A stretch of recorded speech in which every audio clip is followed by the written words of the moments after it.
Hello and welcome to Benno and Hamflett in Your House, a podcast reviewing WWE's iconic New Generation B shows in order from the bust back to the boom. I'm Michael Hamflett. And I'm Benno. I'm Michael. We're in the Louisville Gardens. Jim Connor fancied a quick drive home. But more importantly, it's season 2 and the house is coming down. We are finally here. We're finally here. It's like, I don't want to jump straight ahead to covering the pre-show of the show.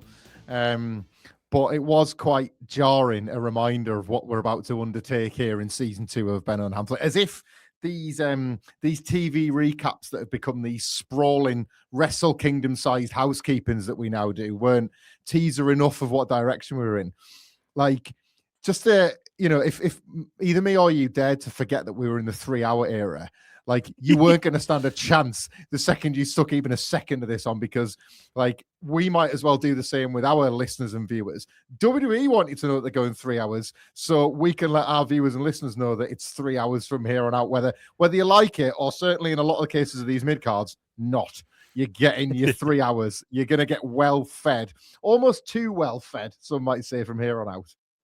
Yeah, there's a big push here in the sense of you're getting more money worth. It's more wrestling, therefore, you're getting more value. I feel like certain people in our comment section maybe say that back to us when we're talking about certain pay-per-views that are going on as well. But I don't know, in the WWF's case, I don't think it is more wrestling. It's just more bullshit and more time spent. But yeah, it is. It is very interesting, like, as you go through like these shows. And obviously, if anybody missed the housekeeping, welcome. This is season 2, and we are, as Michael said, now in the 3-hour version of In Your House. But it's like, who's getting the memo slower than others on the things changing? Like, who's still calling it an In Your House show versus just straight up calling it Ground Zero, or who's kind of realized that no, this is a big pay-per-view now. This is a proper pay-per-view now. We probably need to put that little bit of effort in, put that little best foot forward. But like the graphics, like our graphics, and like everything going on, we are in that weird middle ground right now of it. It's not quite Scratch logo, it's not quite In Your House logo out the way, but we're on the way there, depending on who you speak to at any given moment in these shows. Where do you sort of stand on this change? Because if you go all the way back to our season 1 episodes, we both, I think, speak like kind of excitedly about how refreshing it was to watch these shorter pay-per-views, especially because, like, I don't want to timestamp these because I have no doubt that people will be listening to these 50 years from now.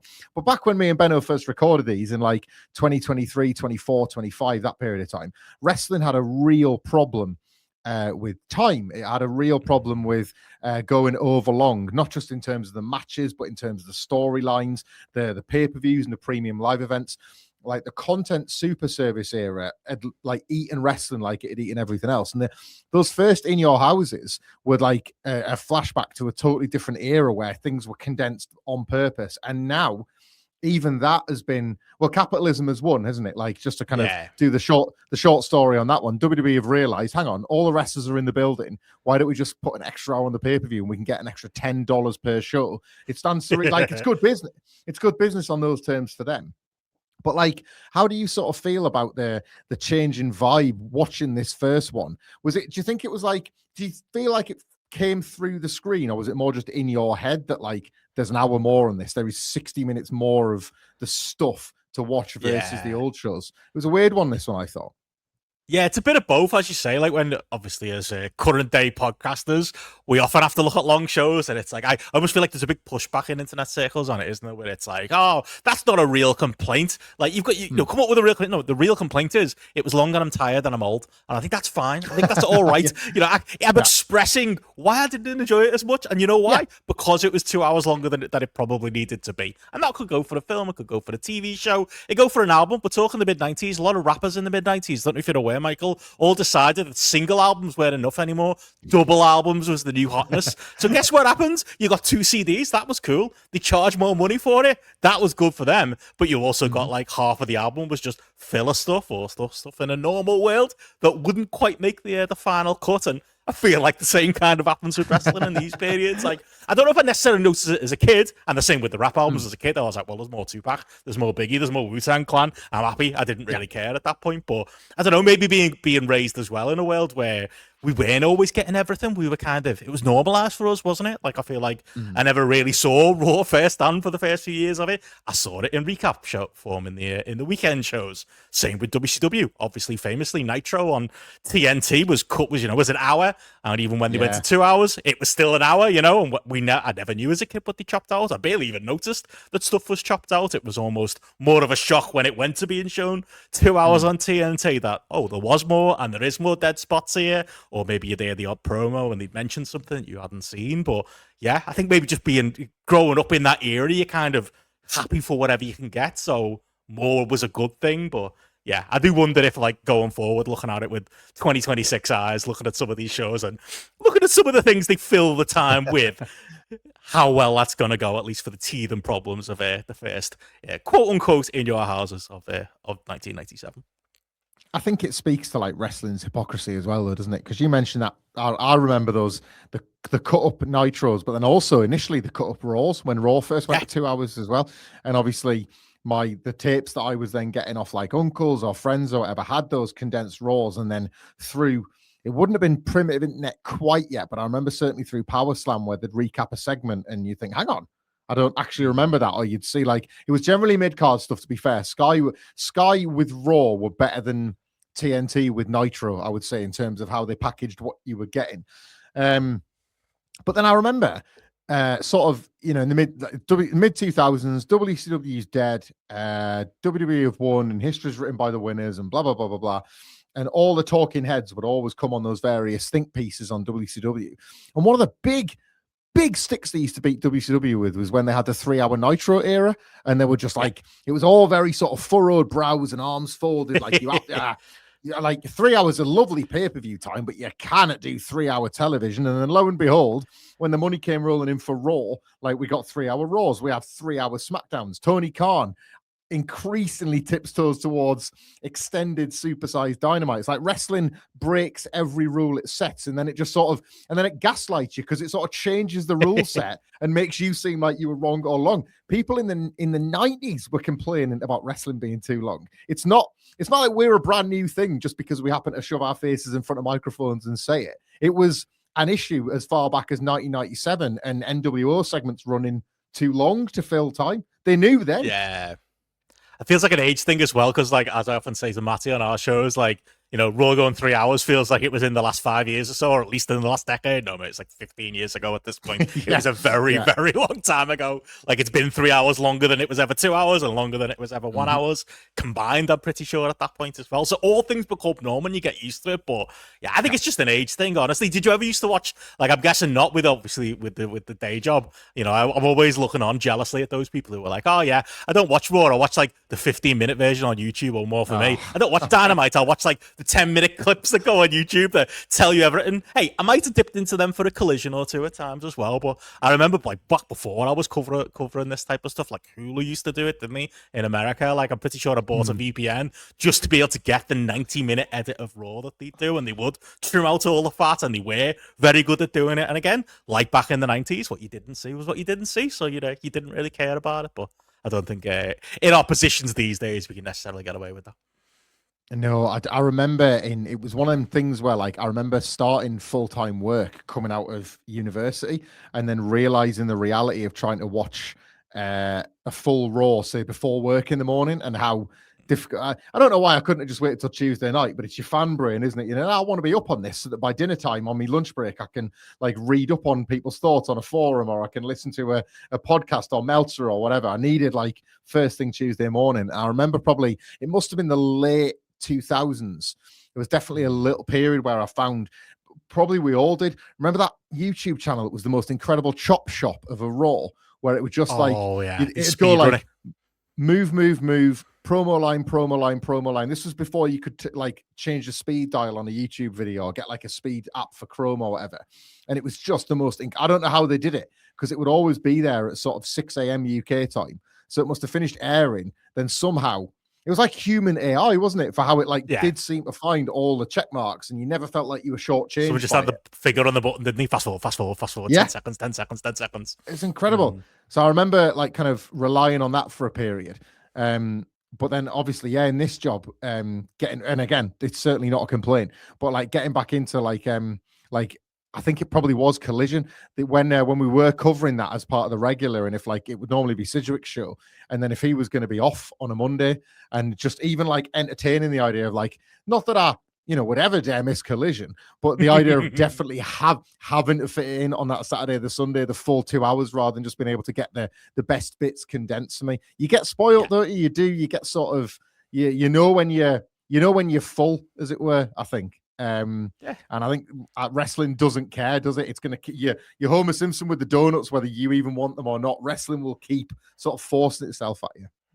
And hence why we're all still here 30 years later and wrestling struggles to make new fans, but kind of is what it is. But no, they're the real heroes, the YouTube blokes, or the blokes who do, certain websites where they throw, episodes of Dynamite or Collision up, or maybe other shows where, they actually do the hard work of cutting the adverts out, shouting that at you, my AEW. Maybe you need to sort that out. Maybe you could add one. I'm not saying a double speed or a triple speed. Maybe a 1.25 speed. I learned that trick from one John Pollock one time back in the day. Maybe the odd. It could have been possibly utilised when we were covering certain ICW shows that ran about 6 hours back on the old British Wrestling Experience. I'm not admitting that I used the button, but it was right there. It was available to me, and Matty will not let me forget it. But I was going to say, speaking of John Pollock and waiting, this is obviously today we're going through that old hallowed ground when it comes to In Your House or Ground Zero in Your House. I'll get that right, like the wrestlers on screen do eventually. So yeah, it is good to follow in their footsteps with this one. And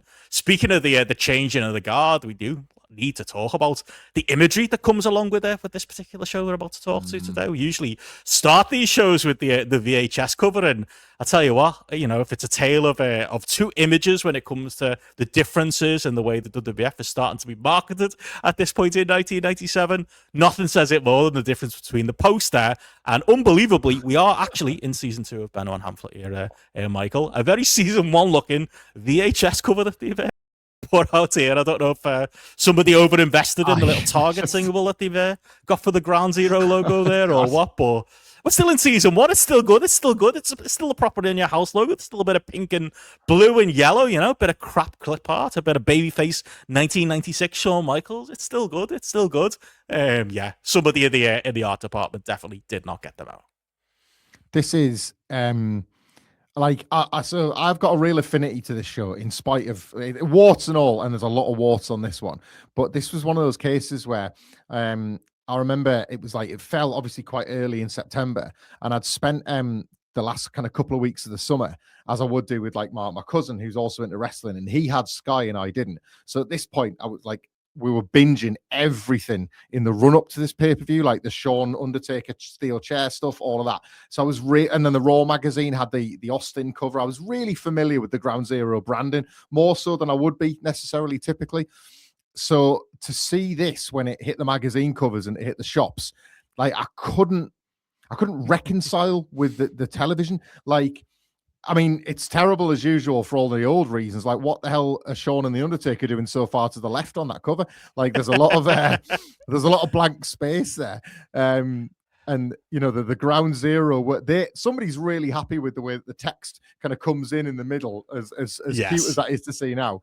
The target with the text on the back, it's a hideous bit of business, this, but it's just so jarring how instantly it feels divorced from the product. It was weird, isn't it? Because the Canadian Stampede one didn't have anywhere near this size of disconnect. But this is like a Grand Canyon size gap between the show we watched and this. And like, it's crazy as well because Bad Blood and DX and No Way Out, and then that really is farewell to that gorgeous In Your House purple logo. Even they kind of phase it back in different ways. But you're right, this could be like out of In Your House 2 or something, couldn't it? Yeah. Like they've gone right back to basics here. Feels like false advertising, just like when we were just talking YouTube before. Like when you only click on those YouTube videos and you think it's the Raw it's the Raw like in full, or it's Dynamite in full, or it's the pay-per-view from last night in full, and it's some knobhead playing the computer game who's just managed to like cover it with images instead. It's that level of false advertising. Just wants to throw a fuck you into those blokes, but it really is. It does feel like a WWF in the past, especially when you compare it as well to, obviously we got the, again, thanks to our friends at WWF Wrestling 1, got the poster as well, like, and the similar theme that the posters in 1997 follow, which is image of Steve Austin, and then a bit of darker text, the black and the white of the Ground Zero, the Stridex advert there as well. Like that's, to me, that image is 1997 WWF. The other one, like you say, it's 1985, it's 1984 even. Like I did come across, I don't know where this was used, but in like looking for the images, like is this like a fan-made VHS one, or is this like an American version of it where they've seemed to have combined the two? It's still not perfect, but it has the old In Your House logo on it, but it has the more modern 1997 poster on it as well. I'm not sure where that one came from, but I feel like something like that would probably be more fitting for these in-between times that we're currently living in. So I saw this as well, looking around, and weirdly, do you know what this reminds me of stylistically? It reminds me a lot of the One Night Only video box. You know how all the wrestlers are in boxes, and it's got, rather than Coliseum Video, it's got like World Wrestling Federation Presents at the top and things like that. So I'm leaning on thinking that that's legit, and it was an American like video shop one or something. Because there was definitely a period where I'd need to do my homework on this again, but where they're starting to step away from Coliseum and they're starting to kind of take their own video production forward. If interestingly as well, like, could you go back to the big orangey one? Have you still got that one up? The orange, the Target one. Sorry, the first one we looked at. Oh yeah, there you go. Because I was thinking as well there, we are like 3 months. It's Survivor Series where the Scratch logo debuts for the first time. And I was just thinking there, hypothetically, you could release a video that could have all 3 WWF logos on the screen at the same time. Like if you look at the original, Hulkamania one, followed by the new gen, and then obviously the new generation one kicks around well into 1998. Very on them, isn't it, to have like such a broad range of ways to represent the brand? It's like we always, I feel like we always end up double backing on this point, but like never before and never again will you see like a World Wrestling Federation, World Wrestling Entertainment that is so obviously adaptable, that it's kind of doing things on the fly. And like, I know that's what people love. I know that those imperfections and those little experimentations are what is ultimately magic happens. But like, as somebody that likes it done properly, and that's one of the things that draws me to the Fed, I do like it when like things get tightened up, like the WrestleMania 14 feels like the final goodbye to our beloved like blue and yellow logo, doesn't it? There really is a line in the sand drawn there. But this period from now pretty much until then, it's a bit of a free-for-all, isn't it? It just looks how it looks on any given week. There's more of that on this In Your House. Did you clock, we're going to get to RIP, one of the best sets in wrestling history, but did you clock like this will be the last time we'll see the red, white, and blue ropes like ever? Oh yeah. In our run of In Your Houses. Like that's a big one. That was enormous that they were just gone, wasn't it? That was like such an integral part of WWE's like visual presentation forever. It's like relatively recently, when they first put the sponsors on the canvas, you just think it was such an edict that they never messed with stuff, and then all of a sudden it's all red ropes, and you're like, oh, so everything's Raw now, is it? Everything's Raw, Yeah. It was cool. You wanted it on like your wrestling rings at home, didn't you? You wanted like the red, white, and blue.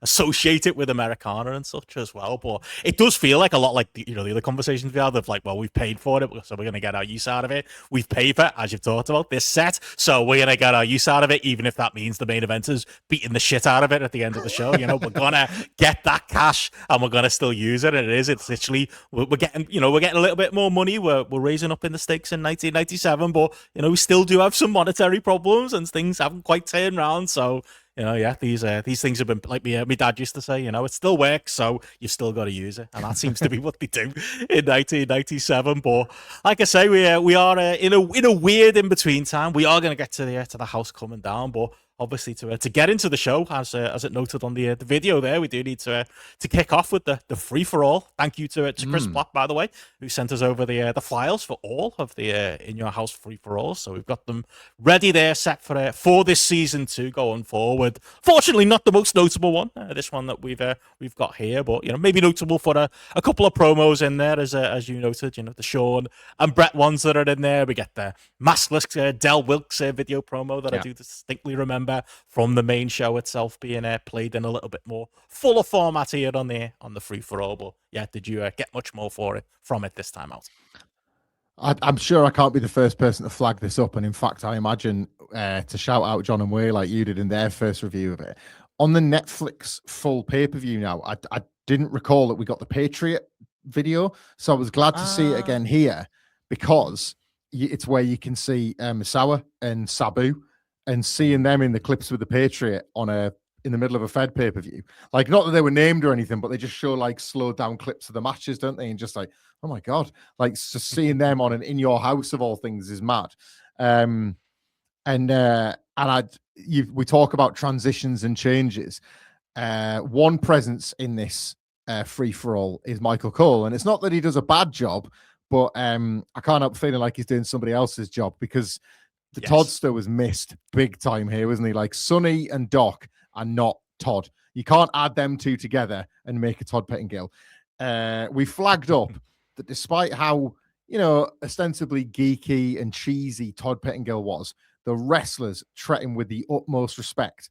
And this is as good as Michael Cole's first day, and Shawn Michaels treats him like a piece of shit. Like, right out the gate, he's like, "You won't be here very long." He does his interview, and then he slaps him in the face as he leaves.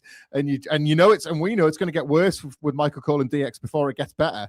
But that like idea of like Sonny for the sex appeal, Doc Hendricks for sort of like the shameless carnival barking, and Michael Cole just to be bullied. None of them are Todd. They're like the composite don't make one Todd. It's like it is the true sign that we are in the end times here, that there's no Todd, that it is pure Michael Cole. Just he does his best, and it's weird. Like, through the show, you see Michael Cole like talking to Bret Hart, for example. It's just like, that doesn't feel right. Those two people shouldn't be on the screen together. But like, it's almost like it's a different actor playing Michael Cole at this point as well, because he is such a young boy, and he is trying to do like his best Todd impression. Isn't he very different to what he will become? But yeah, he's another one of those changeover characters. He doesn't know where to put his face when Shawn. It was come out of the room with his shirt unbuttoned. Again, it would get much worse for Michael Cole on the pre-shows to come. But he says, "Are you worried, Shawn, that you no longer have your swagger?" And Shawn just cuts him off. Says, "I don't have swagger. You don't even know me. Ask your girlfriend about my swagger." And then he just as this interview exists to do is Shawn burying Bret. And he's like, we have a lot of people talk about being the man around here. I don't need a hunk of metal to prove that I'm the man. I'm the main event. And you can tell Michael Cole, yeah, Bret Hart's in action too. And it's just like, you're not equipped for the horrendous politics going on in 1997 WWF. And this is not funny, but it's how, unfortunately, life works. Michael Cole, like, went on to have a bit of a nasty streak, like, from time to time. And it's that trickle-down effect, isn't it? Of just like the cat gets kicked. Shawn Michaels can have a pop at Michael Cole as much as he likes, but as soon as Michael Cole gets a little bit of authority, he can have a pop at somebody else, and it just goes on. If you come up in a system like that, you are destined to just be just as awful to the people below you. Like, it takes people to like break that cycle, doesn't it? And this was this was wrestling. And this was how everybody was brothered in. And it just, like, no wonder it created such a culture of like anger and fear and politics and tension and all of that. And some of it's great for the Shark Tank and the Star Game, but a lot of it's just people being pricks. Yeah. Origin of Bastards. It's like when, people talk about, like, I was watching in prep for this. I watched Grill and JR. I had an episode of that on today, and he was talking about how, like, I can't remember what angle it was, but it was one of the angles leading to Ground Zero where a car gets destroyed, and it's Jim Cornette's shoot car. Like, they literally just destroy his car as as a rib. And Bruce Pritchard's like, "Oh, it's the funniest thing we ever did." Yeah, the windows are smashed in. He could barely drive to the next town. It was his favorite car. And Jim Ross was like, "Yeah, but at the end of the day, like, somebody had to pay for that car to get fixed, and he actually liked that car." And I don't know where the joke is. Like, the line's just kind of lost there. What's funny about that? It's just a bit mean and a bit shit. That's kind of WWF in this period, isn't it? It's the land of sharks, and I suppose, it's the origin story of Bastards is pretty much what we're watching unfold here. Is like, it just, the wrestlers now, like the Undertaker, will get on this podcast and whine about, sitting back playing video games. Meanwhile, him and Phineas Godwin are sitting back going, "Oh, remember when we put a cigarette out in that trainee's eye," or something like that.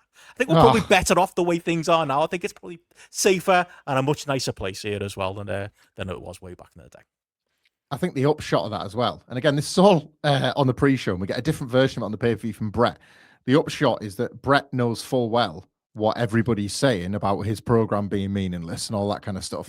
So he just kind of basically goes into business for himself in his promo, and he's like, "Well, look, I'm not gonna die for this one. The Patriot can." I've got in my notes here because I just could barely hear the words coming out of Bret's mouth. He was like, "Well, like, It's his job to beat me. I don't have to beat him. I don't have to do a goddamn thing. Patriot, I don't like you. I don't like the company you keep. You sided with Steve Austin, and look what happened to him. I could end his career. I'm going to end yours. You're in for the worst kicking of your life. I'm going to kick the crap out of you, and everybody's going to respect me for doing it. None of this put your opponent over, then put you over for being better than your opponent. Just like, nah, he's absolutely shit. He's the reason that Shawn Michaels has taken my spot. Fuck him. Like, you rarely get that out of Bret. Even like, I know he's playing the heel character, but it's very clear what's going on here. It's a bit of self-preservation, isn't it? Yeah, because it's funny, because again, that was another thing that came up in the JR podcast. They were, like, Conrad put it to JR, like, where did Del Wilkes come from? What's he doing in the mix here? Obviously, he gets over, and because of the character, you know, and it works perfectly for what they're doing here. But like JR, and I'd heard it before as well. I was like, oh no, it was a Bret idea. Bret wanted him. Bret liked him. Bret liked the way he worked. Thought he was someone he could work with. So it feels very buyer's remorse. This thing, because like it feels like then the reality of it hits, and Bret's like, oh wait, I've got to work with him, and therefore because he's not got fully over yet, I don't get the main event, and Undertaker and Shawn do instead. And it's almost like it's weighing heavily on him. He's realized that, and now he's just punching out on Del Wilkes for his own mistake, for his own situation that he set up. You know, fast forward to the match. To be fair, he does a job with Del Wilkes and gives him plenty to at least try and get him there. But you're right, you can feel it in the promos, and you can feel it in the build to this. Bret's like, oh wait, hang on, the proper main eventers are working each other, and at me with my world title is working this jobber. Whose idea was that? Oh wait, it was mine. That feels like what's happened there.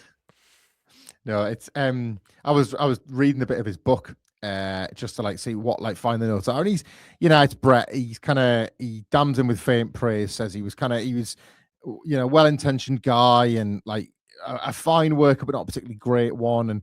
But something he flags up, which I thought was interesting, was that like he talks about how it was hard for a masked babyface to be able, obviously he couldn't show his face to the crowd, and he wasn't really sure how he was emoting when he was on offense and stuff.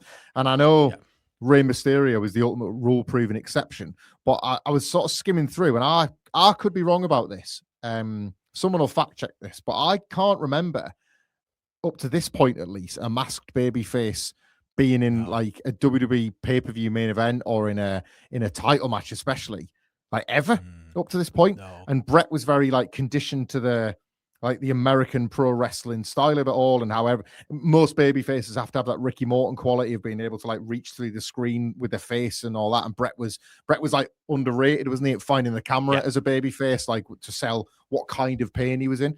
And I like that feels very of that system, that it's like, oh well, his mask's covering his face, he can't emote. And it's like, well, you know, an entire industry known as Lucha Libre would suggest that's probably not the case. but it's not very. It's not very this wrestling, is it, for them to have the face covered up and somehow get the sympathy? I always say it like the way that, like, the way that these matches are built and the way they're put together is the way I was trained when I was with GPW in the 2000s. And like I remember that conversation coming up. Like I wasn't selling very well in one of my early training sessions, and like literally it's in one of my blogs, like with the trainer Johnny Brannigan was like, oh, you know what, Benno, you're not very good at the selling stuff. I feel like we're gonna have to put you under a mask. That was the solution. We'll put you under a mask, and therefore you won't have to sell with your face, but you'll get better. You know, it's a learning thing too. You know, it means you get better with your body. It's not a coincidence that Sami Zayn's one of the great sellers in American wrestling ever, because he worked for so long under a mask and had to figure out, you know, he sold with his face underneath the mask, but he also learned to sell with his whole body and how to emote with everything else that comes with it. Like, it is its own set of skills, but the biggest thing that stood out for me was like, it is the, like you say, the because there's definitely at least on the version I watched the version that I watched some of the network version, and then now that I think about it, was a drive version that I had archived.org, put in, you know, the name of the show you want to watch backwards. Who knows? It might come up if you search hard enough. But it definitely had a little bit of like the Del Wilkes video in it, because it is imprinted in my brain. But I remember being so shocked in 1997 watching this thing and being like, oh, they're just unmasking him. Like, it's not like I had any, because again, as a kid, your brain goes to, he's wearing a mask, he must be someone else. Is that Ken Shamrock under the hood? They've got a similar kind of body. I guess the accent doesn't match, but he must be somebody, only to find out now it's just a bloke called Del Wilkes. And they do a job of, like, every time they show his face in the video package, it's like kind of off to the left or behind like a blurry telly, but you know, you very much get a full look at his face, really. If you saw the fella walking down the street, you'd know exactly who is at this point. But again, that speaks to the very American pro wrestling thing. Again, another like old memory. I remember in ROH that happened with Jigsaw. Just one day, Gabe Sapolsky was like, "Take your mask off," and he just came out once without a mask on, and that became his whole gimmick to not have a mask on. It's like, I feel like there's money in this that you're missing that you could have, made. It's the WCW attitude to it with the Rey Mysterios, with the Juventud Guerreras, not realizing where the money is. I feel like the mystery aspect to a mask man just gets lost by doing that, but I don't know. I could see that being like a Russo idea, something like, no, people need to know the real man, bro. Or the other Vince McMahon not being happy with having it, like you say, a masked wrestler on a top point in his card, like feeling like people couldn't relate to him without his face being out there. But it's a really bizarre decision, but probably doesn't shock you. That's the man who came up with the Avatar character, so maybe there's form for this type of thing. I feel like he needs to be the subject of one of your Grapple Deep Dives, but you can just title it like, rather than Dell, you can just have all caps Derek or something like that. And that's the Patriots' entire run. Like, I'm fascinated. This is another conversation. Another conversation for another time.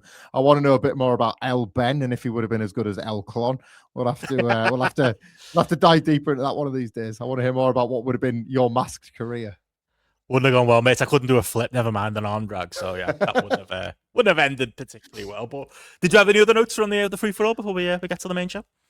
Just a really funny bit where Doc Hendricks, again trying to play Todd, was trying to get a bit out of the commentators, and Lawler got quite a bit of a nice response because of obviously where they were based. And then Doc Hendricks, quite reasonably, I thought, throws to Vince McMahon to say, like, what are we expecting tonight then, Vince? And Vince looks raging to even been asked. He was like, lots of fun and all kinds of excitement. And then he Doc gets shooed away as if they were busy doing something else at the desk.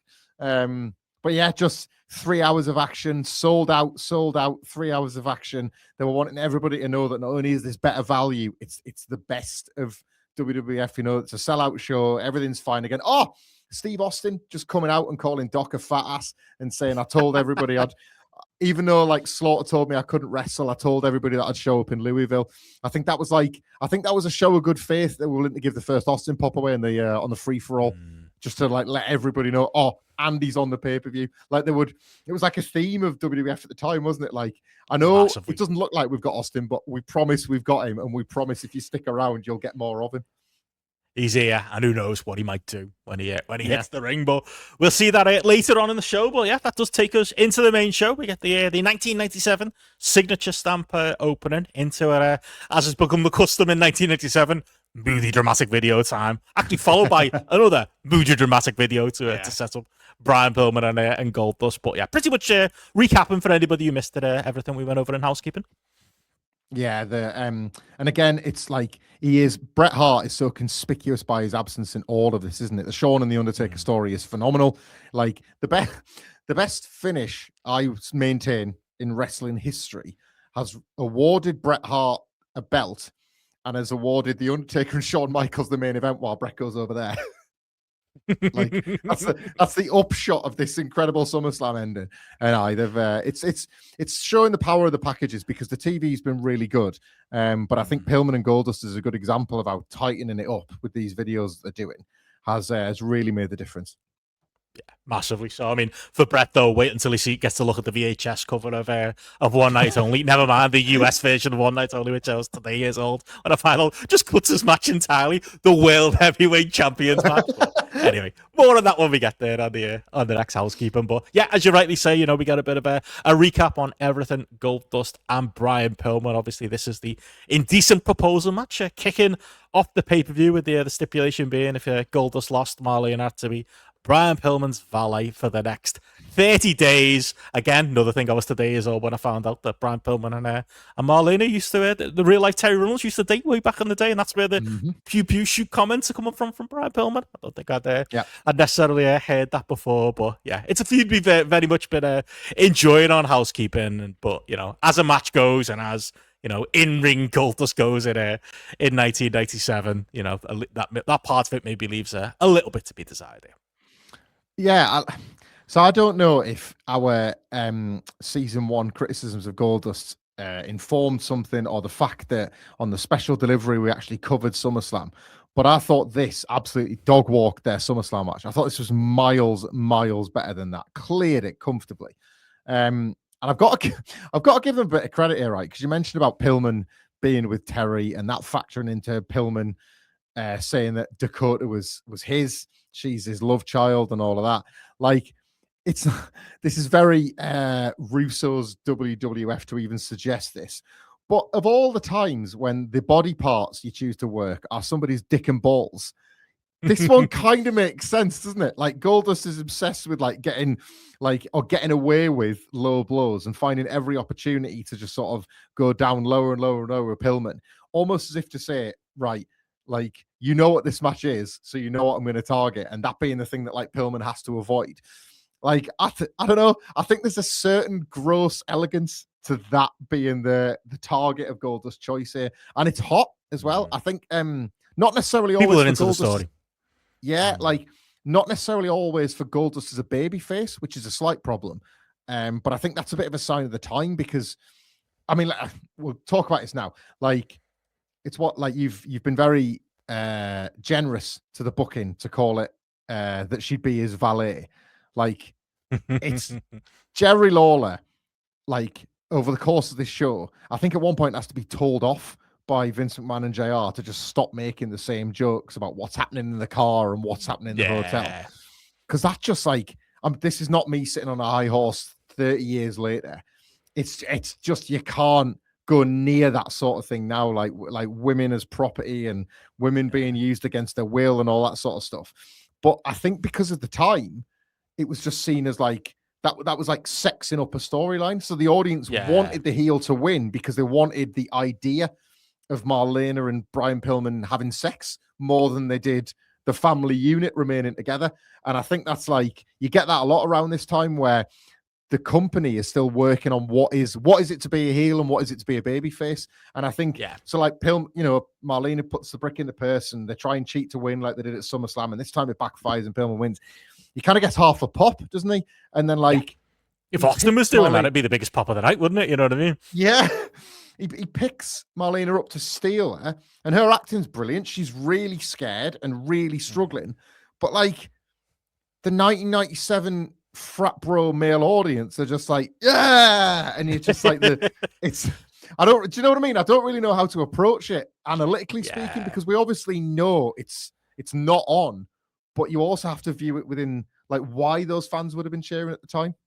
Yeah. I mean, as a dumb teenager, was I cheering at home? Probably. Was I thinking this was maybe not even cheering, just thinking it was funny, and thinking Jerry Lawler's one-liners were funny, and thinking, trying to fight him as you watch it now as like a 40-year-old man, in 2026, seeing him drag her up the ramp, knowing that, hopefully the one like good thing I suppose you can look back at it with is obviously the terrible thing that happens with Pillman the following month is the idea was going to be they were in cahoots. So I guess that makes it okay. It's a bit like Stephanie and Triple H, isn't it? Like it's a horrible segment, but if they were in cahoots all along, it's not quite as bad as if it was real. I think it's maybe in that part as well, and I think the other part of it as well is like it is just the morally not repugnant but morally absent world we're starting to slip into in 1987, where those lies are blamed, and it is just kind of like stuff like this is used for humor, and as long as the people involved are entertaining as characters,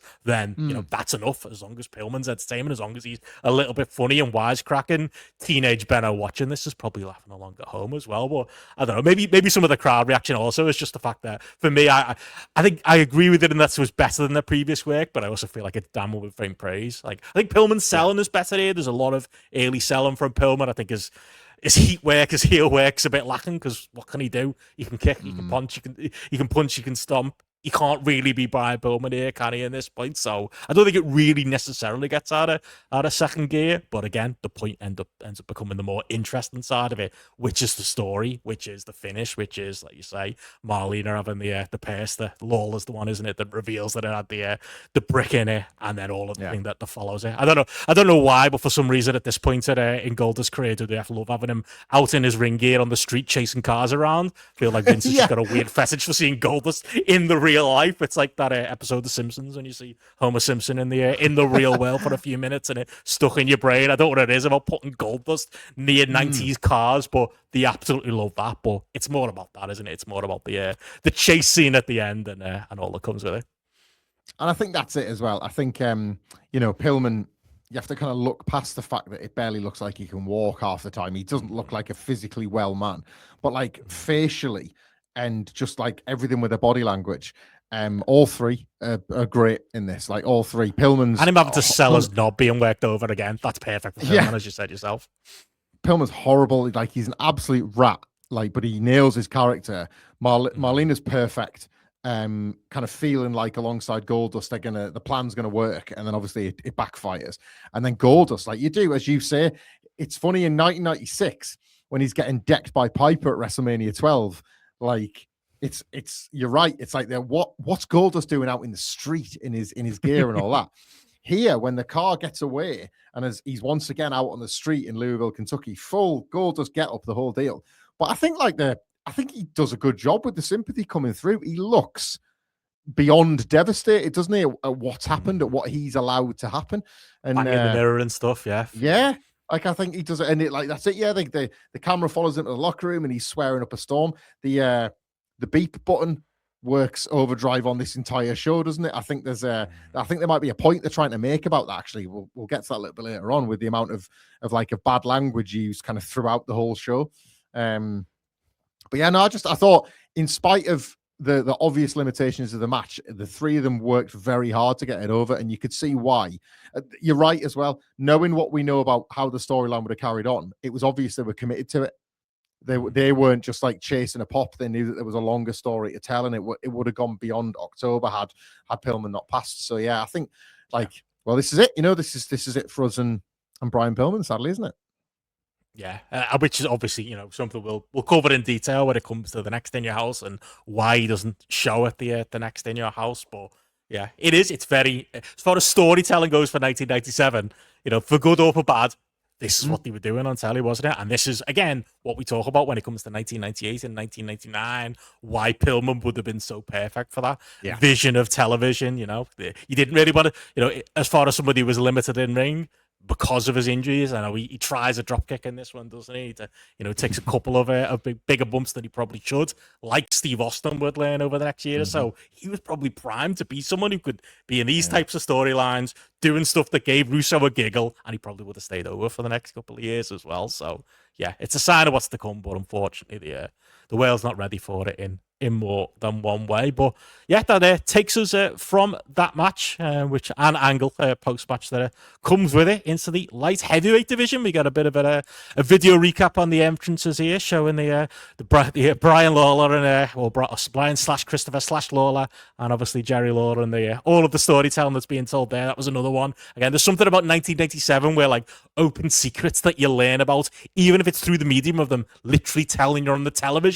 It feels cool to know, oh, he's Jerry Lawler's son. Isn't that amazing? It's great to learn, and obviously they've been a bit of a double act on the TV here, which does lead to some fun Jerry's Kid chants in this one, as Brian Christopher is here working against the one and only Scott Putski. And yeah, I don't know if we can borrow a phrase from John and Wayne and do our own Scott Putski award, but good lord, it never gets old just looking at this bloke as we get into this one. Did your brain transport to a different dimension when you heard Vince McMahon say Scott Putski really put together? There you do the Leo DiCaprio thing straight away. Yeah, is that voice going? That's where they got it. It's just what Brian, both of them. What is it that makes Vince McMahon? Is it the height? Do you think? Because Christopher's got a good body. He's got a good look. He's got a good charismatic, good character. Yeah. Super charismatic. Scott Putski is like a sort of, he's Finn Balor lean, but he's also got bulk and mass at the same time. And then these are the guys that are being positioned as your equivalent to your WCW cruiserweight. It is this couldn't be more an exhibition of what Vince. Basically, if you're 5.5 foot, then you're a light heavyweight. You could be 5.5 foot with 300 pounds, but in you go, in with the little lads, in with the Vince probably signed the Radicals, and he was like, "But Jim, we've closed our light heavyweight division." That's the I think Christopher's terrific here. The stuff where he's necking on with his own muscles, he's awful. He's such an arsehole, but he's got that cackle he does where he snaps into it and stuff. I love that. To sound as much like Jerry Lawler as possible. I think there's so much he's doing that's right. Just actually, while we're on that, and maybe we should like expect that as well. I did a bit of digging on these two, Benno, and a little bit in the spirit of your age game and in tribute to Matty Edwards. It's not so much their ages. Scott Putski is 31 and Brian Christopher is 25, and you know, like that's as well as maybe. But would it interest you to know that Brian Christopher started in wrestling a full year before Stone Cold Steve Austin, and Scott Putski had been going 3 years longer than that. Scott Putski was 11 years deep into the business by the time this show came along. He made his professional debut in 1986. Christopher debuted in 1988. And here's these little lads getting their first shot on pay-per-view. It's amazing. Mad, isn't it? Christopher doesn't shock me. Because, you know, it's Lawler, it's Memphis, it's all that. I could, if you told me he started when he was 11 years old, I'd go, you know what, that kind of checks. Like, that would make sense for the, you know, the type of wrestling family they are. Putski, because that's the thing you said there about him being a body guy. It's very Ultimate Warrior, isn't it? It's like, it's not the size of him, it's like the definition. That's why Vince is in love with him. He looks like he stepped off, like, you know, a competition. He's got that weird tan that all the bodybuilders have got. Like, he just really looks like he'd be perfect on that stage. But, like, he'd be perfect for the 80s. He was just clearly 200 pounds too small for it. So now they're giving him a go now. I would know. Honestly, if you'd have told me, and obviously the match goes to shit very quickly, that this was his third match or this was like his first year in the business, I'd have believed that too, because that's how it comes across. Oh, we're giving Ivan Putski, whoever that was, young Benno would have said back in the day, you know, we're giving his son a shot. I'll go on then. We'll let him on the telly show, even though he's only been wrestling 6 months. That's how it feels. That's amazing. But God, yeah. On it, yeah. I mean, let's get to this right away. You've got like a bit of an exchange of holds up. There's a Hurricane Rana from Putski, and then the stroke move that Brian Christopher would do. But this match, when it's nothing, is it? As we've talked about a lot, those friends that you resented a little bit because they got back into it in the boom in the Attitude Era. And this was a tape that got wheeled out quite a lot because I would basically try and like apocryphize the era that came before. I was like, yeah, 98's good, but you want to see what was going on in 1997. Steve Austin's swearing was better. Like Sonny and Sable were more risque, all that kind of stuff. And I need to show you this clip of when a guy's kneecap is in a different bit of his leg. Because that's all that's noticeable about the match, isn't it? Because like, you know, his shine is nothing. It's corner charges and hip tosses. It's a crap drop kick. Again, lends credence to the idea he's only been going 6 months. That's how it felt like to me.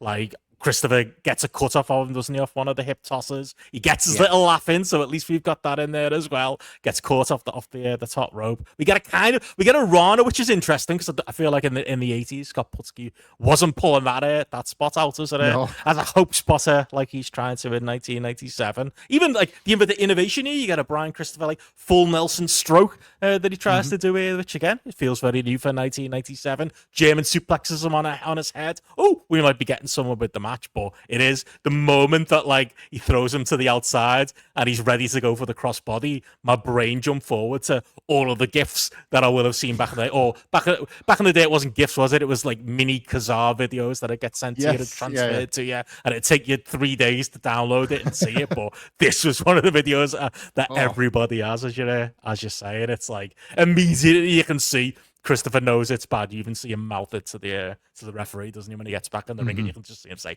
"Yeah, it's bad," and then they have to end things. But that's more. But I don't think does Putski work again into the because he's out for like 6 months after this, isn't he? I don't think he ends up in WCW, doesn't he? Past that, but this ends up being what he's mostly famous for. This is it for him in the Fed, and then I think I mean it's only doing jobs as well. He's got that weird and it's like sad when you think about some of the caliber of the wrestlers, but he's on that Marty Jannetty type rotation in WCW where they had that thing, didn't they, where there was a bunch of wrestlers that you knew the names of but were just only there to do jobs. So because it was like it's Bischoff's whole deal where like he would speak as if like the Thunder, the addition of 2 hours every week, he talked like he's got an additional 1,000 matches to book every week, and it was that was all of a sudden to justify why they needed that vast roster of wrestlers from anywhere. And I think Scott Putski got in under the wire doing that, and then if you weren't NWO or you weren't sort of seen as like a nitro grade WCW guy, you can expect to just be the guy that gets the name graphic on Thunder, and that's your lot. And totally. I think that was Scott Putski's lot for the next couple of years. him, Renegade, like Jim Powers, I think is the other one. They Yeah, feel like they Jim should have just Powers. shared the locker room. Should have made the stable out of them. Put High Voltage in as well. All five of them could have been knock around for each other. But yeah, that's it. Really ghosting off, and you can tell they're shitting themselves. Like, oh fuck, lads, we booked a 3-hour pay-per-view here. Like, it's not one of these 2-hour gimmicks. Like, we need to make time. And obviously, yeah, you have like Brian Christopher celebrate a little bit afterwards, and Lawler does what I'm presuming they were planning on doing, grabs the mic, but then they have to kind of lean over Putski and cut a promo, and Lawler has to make jokes about his knee being out just to fill a couple of minutes of airtime because we're probably not ready for the lads to come out for the next match. It's not got off to a hot start, has it? This light heavyweight division. No, and it's funny as well. You do wonder, like, as much as this could just happen to anybody, and Putski's got muscles on top of his muscles on top of his muscles, so inevitably injury is going to happen to guys like him. I bet it puts a black mark against this quote unquote this type of wrestling in Vince McMahon's mind. He's promoting his second one, and a guy's gotten injured as a result of, like, it was the Pescado, wasn't it, from Christopher? Yes. Like, so he's going to be thinking, all right, so this is this stuff that I've got to do, this fancy dance stuff, and now my guys are getting injured and they're killing the pay-per-view match. Like, you can just imagine the cogs turning in his head, can't you? Right now, I liked that Taker from the last one. He can do it, and we'll keep Jerry's kid on, but that's it. Like, I don't want anybody else. Like, two-man division. None of my proper guys are getting injured doing this stupid little fake wrestling nonsense. Yeah, those hardy lads who are about 15 who turn up to Raw every now and then, they could do the odd job. They'll fill in. They'll make up the numbers. It's pretty. Scott Taylor, he turns up every now and then. We'll use him. That's pretty much how it goes after this as well. But yeah, not the greatest start, but yeah, it takes us from there as they start to try and fill time to Sonny, letting us know that Brian Pillman has apparently rang the superstar line to let us know what he's up to with Marlena as the jokes continue to fly. A great way to get people to ring your premium rate number. It was a different time, 1997, but yeah, that takes us to a video package once again to tell us all about the gang wars that have been going on between the Los Boricuas, the DOA, and the Nation into the, I suppose, well-built, or at least built is probably the word. Yeah. Three-way match between the three leaders here. And I'm just going to say, as my opening, like Salvo, when I was going to either lead with, fucking hell, these gang wars are terrible and these stables are terrible. But, like, I feel like we're going to get a lot of this now that we're in 1997. On three-way matches, just shit. Like, it's so funny watching these matches because we get the four-way match later on as well. But you can see, like, especially the wrestlers who've been around a while, like your Fruit, like your Crushers, like having to learn to work it, and we're having to watch them do that on the job because they've spent their whole life working matches with Shine, Heat, Comeback, Finish. That's how things work in American wrestling in the mid 90s. It's like they've just been given like a six-sided ring, or they've been given like this entirely new rule set to work with, and it's just so frustrating having to watch them try and lumber through it because somebody backstage in WWF thinks this stuff is the future. And yeah, it does. We don't get less before we get more over these next couple of years. I just like, I'll talk around the match because I dread talking about the match. I think this is one of them ones. Like the video package is extremely effective, but obviously we kind of covered some of the highlights in housekeeping. And I like to think we've been quite fair with the Nation of Domination in particular. Like, Farouk's had some proper moments in this group. And, you know, the adventures and misadventures of Ahmed Johnson have been something that we wanted to track and keep up with. And now the Nation has added Rocky Maivia and obviously everything that will spring forth off that. I think there have been flashes of real inspiration with the idea of the Nation of Domination and how close to the line you can push it in terms of how, like, near the knuckle you can get into things that Fruit talks about and how it can be used as a star-making vehicle and all that good stuff. But just the three gangs, like, and then if you want to add the likes of the Truth Commission or the Hearts even, you know, like, just like big groups of wrestlers just in a constant loop. It's just so shameless how, and strap yourself in, Benno, mate, because it's pretty much the story of the next 18 months. Like, these mid-cards, television and pay-per-view, rely on these shit collections of 4 or 5 wrestlers to just, like, no story, not even attempt anymore to tell a story. It's like, right, if you wear a biker jacket and I'm a Puerto Rican guy or I'm in the Nation, then we just do haymaker punches at each other. Like, the matches have nothing to them. It's just we're enemies, and that's that. Like, even when we talked about Ahmed getting booted out the Nation, Like the DOA were there, and then they were just like, oh, we'll just leave them to it. We'll go fight the Bariquas instead. I think that was probably the brawl where the car got smashed because they would just line up in the car park, wouldn't they, and have a fight. And as a video package, it looks like, oh my god, like on Raw, it's chaos. Nobody can manage it. That's why they need Commissioner Slaughter. Blah blah blah. But then it's a bit like the Invasion. Like the reality is not a brawl out in the car park. It's a singles match between Farouk and Chains. And you're just like, this is no good. Like, this is no good. And this match, as you say, it's a bad match. And it's like, it's bad. It's poorly performed. But I feel like I'm watching when my kids first were learning to walk. Like they're honestly they're like wrestling on ice, aren't they? Because they constantly, you can see in their eyes, they're so focused on thinking about what do I have to do with this bit that they're not in character. What am I supposed to do? Like, yeah, the match is it's literally a run. There's no like structure to it. They're just running through spots. There's what they've clearly gone in there. Oh, we'll have a spot where we're all on our knees and we'll all just punch each other. To your point about like what tends to happen when they're all together. Farouk does a flying headbutt at some point in the match, so at least he's trying to basically. I think he's just sick of watching Crush throw a chin lock on. I mean, he just doesn't want to watch it anymore. So he's like, fuck it, I'll go to the top rope and I'll try and break out of it. Savio, I had on my notes, does a cool spinning neck breaker at some point.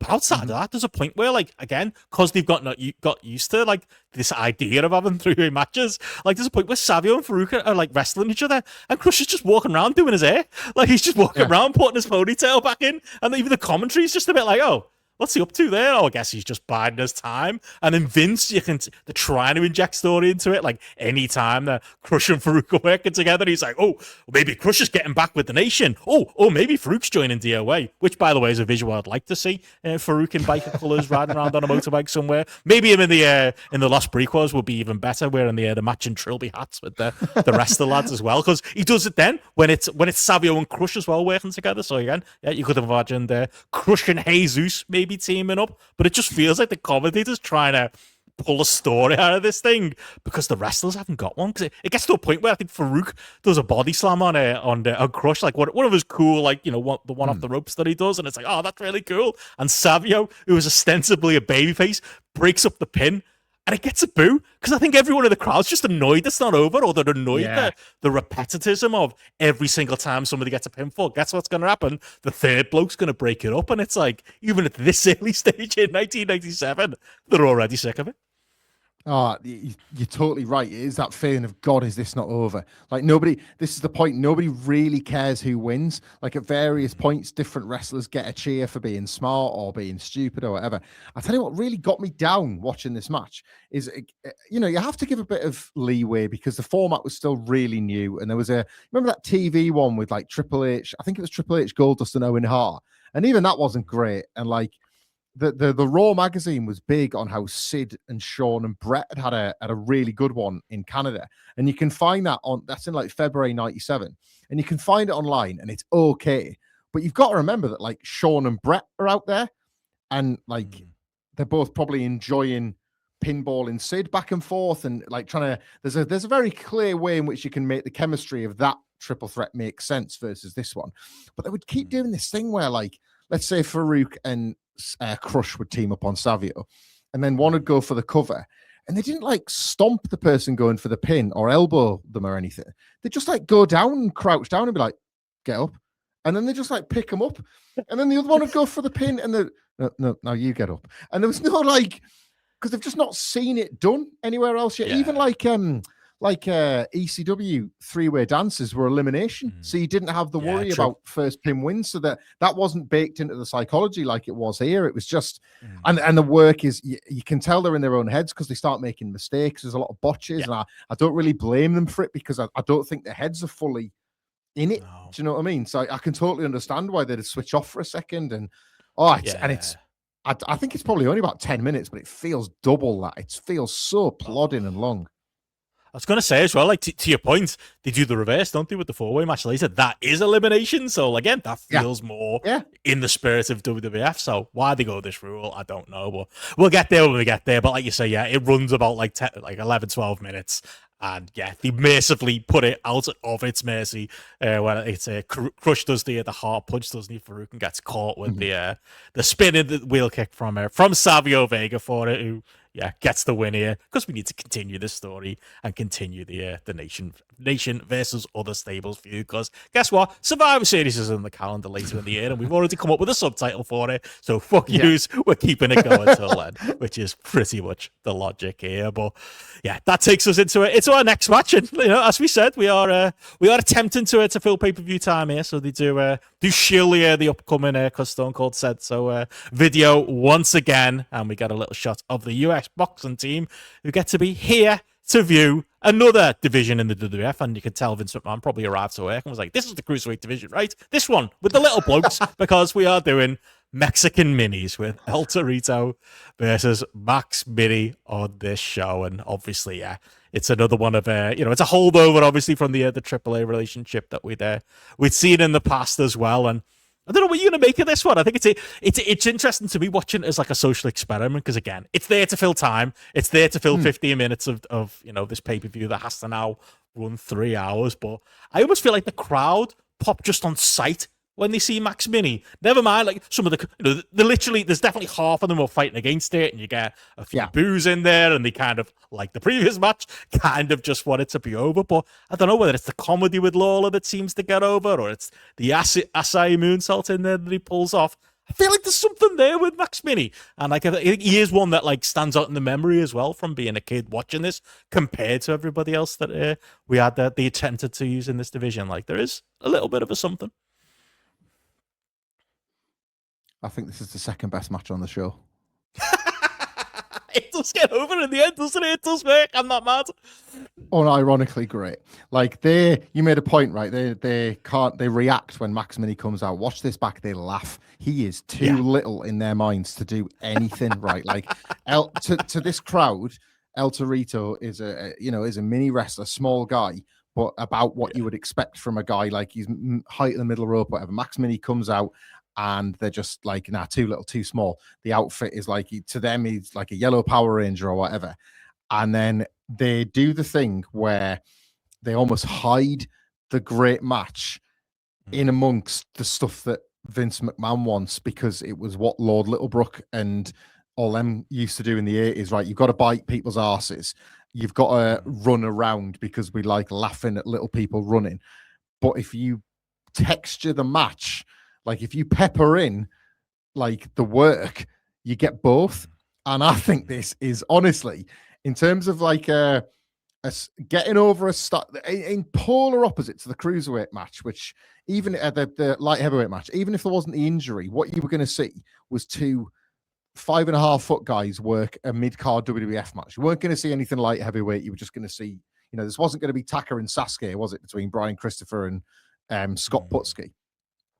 This is, I think this is a minor miracle. I think this is fiercely entertaining. Like Max Mini, like Torito obviously moves so well for Mini because he like Mini's really small. So like Torito always like puts that extra step in for him so that it looks convincing. Like Max has got to run so far just to get up to do like the Hurricane Rana on him or whatever, or like to make the distance up between the two men, because like me and you could take one step for Max Mini's 3. That's not me taking the piss. That's the actual like the sort of the physical reality at play. So Torito is such a fantastic base for him. Like I watched this match, right, taking my notes for this review, and then I watched it again so that I could because I was worried I was being a bit too forensic in the notes, and I just watched it again to watch it. And I remember watching it at the time and thinking this as well. Like when Torito does the cut-offs, right, the first couple, again, the fans are too sort of bewildered with Max Mini's size that they kind of chuckle at watching someone that small take a bump.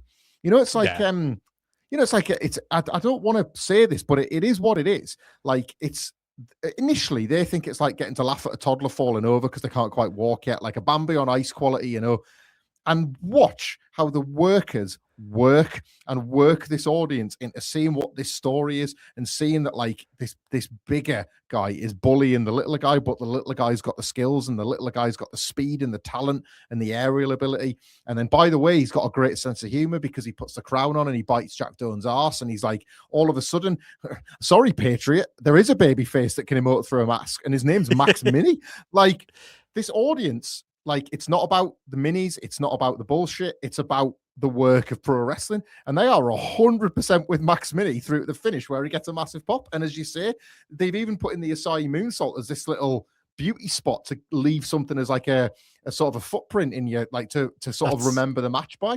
It's smartly worked. I love this. That's when you know it's job done, isn't it? Because that's what it is. It's David versus Goliath, but with arse biting in there as well. And Jerry Lawler-based comedy. Like the point where, like I say, Max Mini gets into the commentary area and sits on Jerry Lawler's knee, and the crowd starts chanting Jerry's kid, don't they? And Lawler, of all people, who stays in character at all times, just as the camera's about to leave, you see him crack up and start laughing. So he's like, that's quite funny, that actually. Yeah, Jerry's kid, I get it. And like JR's loving it as well, because he's lamping like Lawler with it and going at him. He's got that little bit of like bit between his teeth. And you can just tell, you're absolutely right.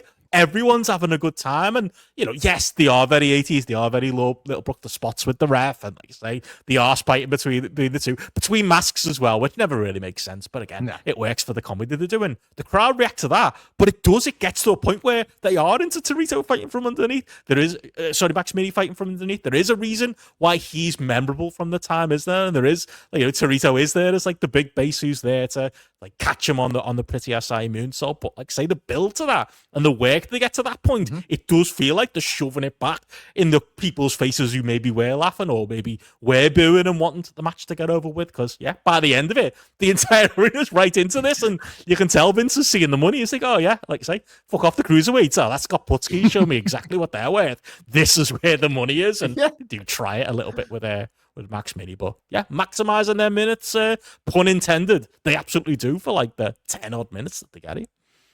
That's it. Yeah, we get Max Mini again. That's what I know. Without like jumping too far ahead, we get Max Mini again. This is far from a weird one pay-per-view curio, isn't it? Like he's clearly somebody that like Vince McMahon quite enjoys promoting, I think, as well.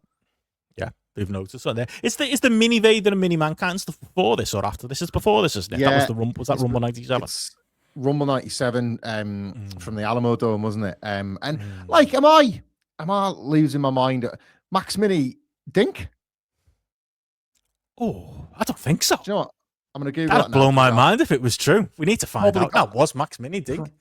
Probably got that miles wrong. Where's his Wikipedia? Because again, that's very much more up Vince's street, isn't it? When it comes to you know, doing the minis type of stuff, but it's not something I've ever heard before. If it's something, you know, I think do you know what? I'm probably wrong, and it's probably unfair as well. I'm probably burying the great legacy of. Oh, here we are. Dig the Clown was Claude Giro, apparently was his name, and Max Mini was someone called Claude Giro, Suki, I think. Right, okay. Because there's Tiger Jackson. That was the one that was Dink. Tiger Jackson. That's the name. Oh, Tiger Jackson. Because I knew like Dink was like a relatively celebrated mini wrestler as well, but it was just like, can you do the Doink gimmick, please, mate? Can you team up with Doink? You know, but it's just because Max Mini's so. People have probably watched this as we're reviewing it, but like his size is a unique selling point, isn't it? It's a bit like sort of having somebody the size of a Giant Gonzalez or a Great Khali. You do run with it because they're just bigger than everybody else. Max Mini is littler than everyone. Like you would give it a go, wouldn't you? It's a big part of the package of what gets Rey Mysterio over on the other channel. Like it's always the joke, isn't it? That he could have been a giant in the minis division, like the size of him when he first came in. I think Conan even said like that's something he considered at the time. But the reason he gets over is kids look at him and go, "That's like me fighting the giants. That's like if I was wrestling, I could be him." And Max Mini's that just times 10 with a little bit of extra comedy in there as well. But yeah, there we go. A surprising little bit of entertainment on the show, but enough of the wrestling. We have forgotten that we're in the Raw is War. It is 1997, so obviously we need to go from that. We got a video package of Owen Hart and Steve Austin, and the video package as we get to in a minute. Steve Austin himself is sick of seeing with the pile driver and the net break. Listen to Housekeeping for all of that, as well as our special delivery that we put out last month as well. But yeah, we have Commissioner Slaughter sat at a desk, letting us know that Steve Austin is not cleared to wrestle.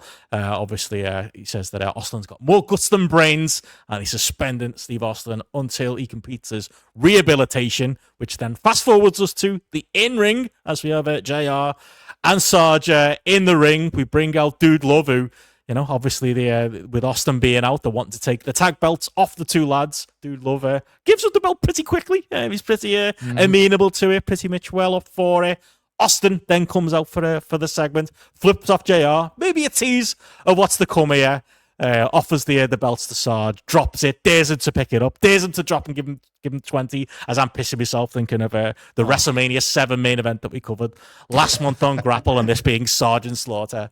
6 years later, but yeah, follows with Jim Ross trying to suck up to Steve, talking about how he hopes he's going to be 100% soon, and we all the fans want to see him back in the ring, leading to the big moment I'm sure you want to chat about is Austin for the, I think the first time, is it not? Stuns Jim Ross, and JR, in fairness, the kick isn't great, but the wham is, he takes a good old stunner here, and yeah, this becomes obviously the template for how we use Steve Austin from this point forward, but Austin chewing scenery in this segment, and like you say, with the lines being blurred, giving the people very much what they want, and it's Jim Ross who is the victim here on Ground Zero.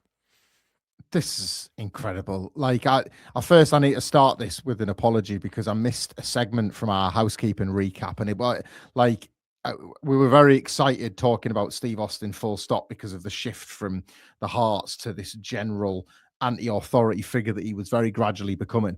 And I think we were marveling, weren't we, at the fact he even appeared on Raw the next night without his neck brace and all that kind of stuff. But I'd missed the recap of I only mention it because it comes up with the Jim Ross specifically, of when he sent the care package to his house by the World Wrestling Federation officials, and it's all the 8x10s of like the signed pictures of Jim Ross and the signed pictures of Vince, and like saying, "Get well soon, Steve, all the best, Jim." And he puts them on like he's got like I think it's like a fake deer in his garden, and he puts it on the deer's arse and gets his crossbow, and he's like, "There's wham right for you," and there's an arrow right in like Owen Hart's picture and right in Jim Ross's picture and Vince McMahon's picture and everything. And it's just, I mean, this is the moment that, like you've said it yourself, this is the pivot point, really, the stunning of Jim Ross and the way, like just the way Austin is with everybody. Like on the housekeeping, we sort of physically, we saw him, very delicately interact with Owen Hart.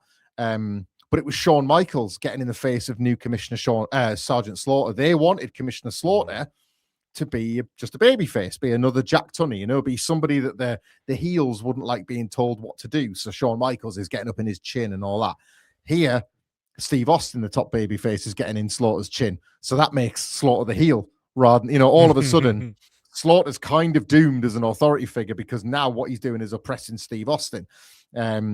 Jim Ross, who, is believable in his sort of verbiage. You're right, he's kissing his ass, but, he says, look, we're all fans of you, Steve. We all want you back in the ring. And just Austin cuts across him and says, well, I want you to blow it out your ass. Like brings the house down. Unbelievable line. And it's funny because like, this is, we've seen this coming on the horizon because we knew to expect it. But it really was, I don't want to ever sound like I'm burying the Hearts, but Austin really did need to get away from them to get going. And it's just the most insane set of circumstances that an injury that could have wiped him out completely was the thing that got them there. Like, if he doesn't get injured, he's working a 4-way tag match with Dude Love and Owen and Bulldog all over again. And if, and who knows what he's doing with Bret in the months of 1998 and so on and so forth. He's wrestling, basically. But this is better. This is better for his character. The only thing that struck me here is that here it is. We're witnessing a bit of history here because never in our timeline and never in WWE full stop has WWE or WWF, whichever you want, the institution been the heel. And it would become a problem when Austin was gone because it was all they knew how to do, wasn't it? Was make the company the heel for what a GM, a GM, a commissioner, or whatever was trying to keep a baby face down. And it all starts with this exact segment. It's ground zero for that concept ultimately. And it's never better than this one. It's like you can, even Vince McMahon on commentary, he's quite, after Austin's dropped JR, like Vince is quite angry with Austin and he's defending Jim Ross and he's defending, we're trying to protect Steve Austin. We're trying to, like he is a jackass, and Lawler's like, whoa, all right, mate, but like Vince is great in the role of somebody representing the company. And it's the first time that they're daring really to let these credible figures be treated like garbage because the Austin hype train is so powerful. Also, while I remember, do you think this was on purpose or was it just total Russo, nothing makes sense and it's time to get used to this? They bring in Commissioner Slaughter because it's acknowledged that like things have gone out of control. Bret Hart's attacked Vince McMahon at the commentary desk. The gang wars are kind of taking over Raw. So they're bringing Commissioner Slaughter. Does it strike you that from here on out, like WWF has never looked more chaotic and under less control, despite the fact they've now got more authority figures in? Do you think that's a total accident and just that Russo doesn't think of the details? Or is the idea that they're trying to make it seem like, look, the more you try and manage these monsters, the more those monsters are going to act like monsters? Like, I was trying to work out if it was by, because this show's nuts. Look at all the referees that get beat up. Look at all the sort of, like, Pat Patterson gets swung for in the Bret stuff. Like, there's just officials get the shit kicked out of them all night. Jim Ross gets stunned. Like, this is chaos. Like, the Fed is like under fire from the wrestlers, and yet theoretically there's more leadership on screen than there's ever been. It's a nice little, it works because obviously Gorilla Monsoon's, not in the greatest of health, is he? And that's the reason he's taken out of it. But you could imagine Gorilla, just like he was on commentary, being like, well, I'm not selling for that. I'm not, the Vader angle was one thing, but like, fuck, the babyface doing it to me, piss off. Like, he probably wouldn't have gone along with it fully, would he? Like, it wouldn't have worked quite as well. So I think, they needed like a Slaughter type to be in here, to be the buffoon who, like you say, he's shit with the babyfaces, but he's also shit with the heels. But it does, you're absolutely right, it all fits in with like that swinging and changing dynamic. Because the thing that struck me was like, you've got Jerry Lawler, like, post this, talking about how, well, we need to do something, he needs to be suspended, he needs to be fired. Won't jump ahead, but the Owen Hart promo that comes up after this, Owen Hart saying the same thing, and it's very funny that it's like, it's the heels who are like, poor Jim Ross. What a great bloke Jim Ross is. This is awful. This is terrible. What happened to the rule of law? And it's very interesting that was the type of thing not too long ago a babyface in a more morally just way would be saying. But it's now the heels, like, and that's the changing dynamic of everything here in 1997. All the heels and Del Wilkes. Like, America, love it or leave it. Yeah, he's still on that train, but we'll leave him behind in the dust soon enough. But yeah, it's a very interesting moral line. But to your point about Austin as well, I do think that, as we've been talking about, like the final finishing touches on the Austin character come from them being forced into this corner that they have to both physically and literally work from with Austin. But even like down to him, like, his interactions with Foley here, I think that they're interesting because it's Foley. I love it. Foley's holding him in the corner, isn't he? Back. But like 6 months ago, Austin would have hated Foley, would have hated that. And he's just a little bit more accepting of him, isn't he? He's a little bit, it's an important point that he doesn't go at Mick at all here, is he? Like, it's also important that he leaves the cheers despite everything that he's just done, and we're getting, like you say, Slaughter sucks chance, because again, he can do no right with the faces, he can do no wrong with the heels. Like, that's just kind of where we are in 1987. But I think that element of it, I always mention it, like when he saves, in 1998 he saves Steve Austin from the Undertaker, and that's like, oh, that's something this is Steve Austin in early 1987 and 1986 wouldn't have done in a million years. And that's maybe for some the jump the shark moment for the character, but it's just another onion, like layer of the onion being peeled, isn't it? That he's kind of just, that's me tag team part. Actually, at the minute, I don't hate him. It would change quite quickly, but at the minute, I don't hate him. He's not the problem. It's this lot. I love that so much. I love that he doesn't go for Dean. I'm pretty sure if you watch it back, he calls that spot. He says something like "hold me back," and like Foley follows him to the corner, and like Austin sort of does that because like Foley backs him right into the corner, and then Austin threads his arms through, doesn't he? To put his arms up to say like, and he's sweating through his t-shirt. To be fair, the man's walking around with a broken neck, but he's super amped up and stressed out, and he's got his eyes on like set on Slaughter and stuff and all that. But I'm pretty sure he calls that in the moment just because in his head he realizes how good that we're looking. And you're right, and it's yet again we talk about Steve Austin's instincts all the time. If that wasn't on the fly call, what a brilliant one! Because even when he walks to the ring to do his pose, he kind of shoos Foley out the way, but at no point does he flip him off. As he's awful to everybody else in the ring, but he's developed the mutual respect. Like it's don't trust most people. It's not don't trust anybody anymore. It's like they've had to just tweak it just a tiny bit, but it's perfect. It is perfect. I got like the goosebumps coming up when you talk about the Stephanie McMahon one, because like that, I loved that at the time. That was feeling like they were like, oh my god, if I just. Funny story about that segment as well. I blew. He's getting another name check. You'll like this. Shout out to Matty. I woke up. There's that meme where there's the man and the woman in the bed, and the woman's like he's thinking about other women, And then there's like the text above the man's head. Well, I had that experience the other day because I'm lying in bed. It's the middle of the night. And I'm sat there thinking, hang on. When Steve Austin saved Stephanie McMahon, the steel chair was green. And I had to go back and watch it. And it is. The chair is green. I've never seen before or after a green steel chair. So, of course, I messaged Matthew Edwards about this. And he was like, he had his own mind blown. Then he was saying like, well, I'm colorblind, so I couldn't even tell. And I had to find the pictures that were like best lined it up and stuff like that. And I loved when the Austin character was so challenging, the longer they used it. But what we're getting here is the first flushes. Like every time they're doing something, it's the first time they've done that something. In the next Housekeeping, it's going to be this segment on repeat for a month, and it just gets better and better every time, leading to like an all-time Monday Night Raw moment in Madison Square Garden. They know exactly what they're doing. They know the trajectory. They know the direction, and everything about it is working. And just on Owen, before we get to the match that you get as a result of this carnage, Jim Ross is a good friend of mine. Like the insincerity drip. All he wants is Intercontinental title back. Like he's trying to think like, right, how can I piece this together to get my eyes?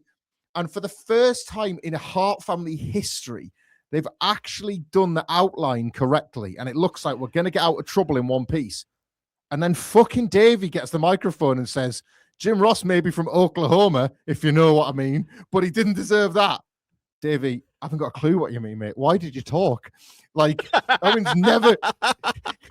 he's never got one right before, and you've just shit all over it with your weird stuff, as usual.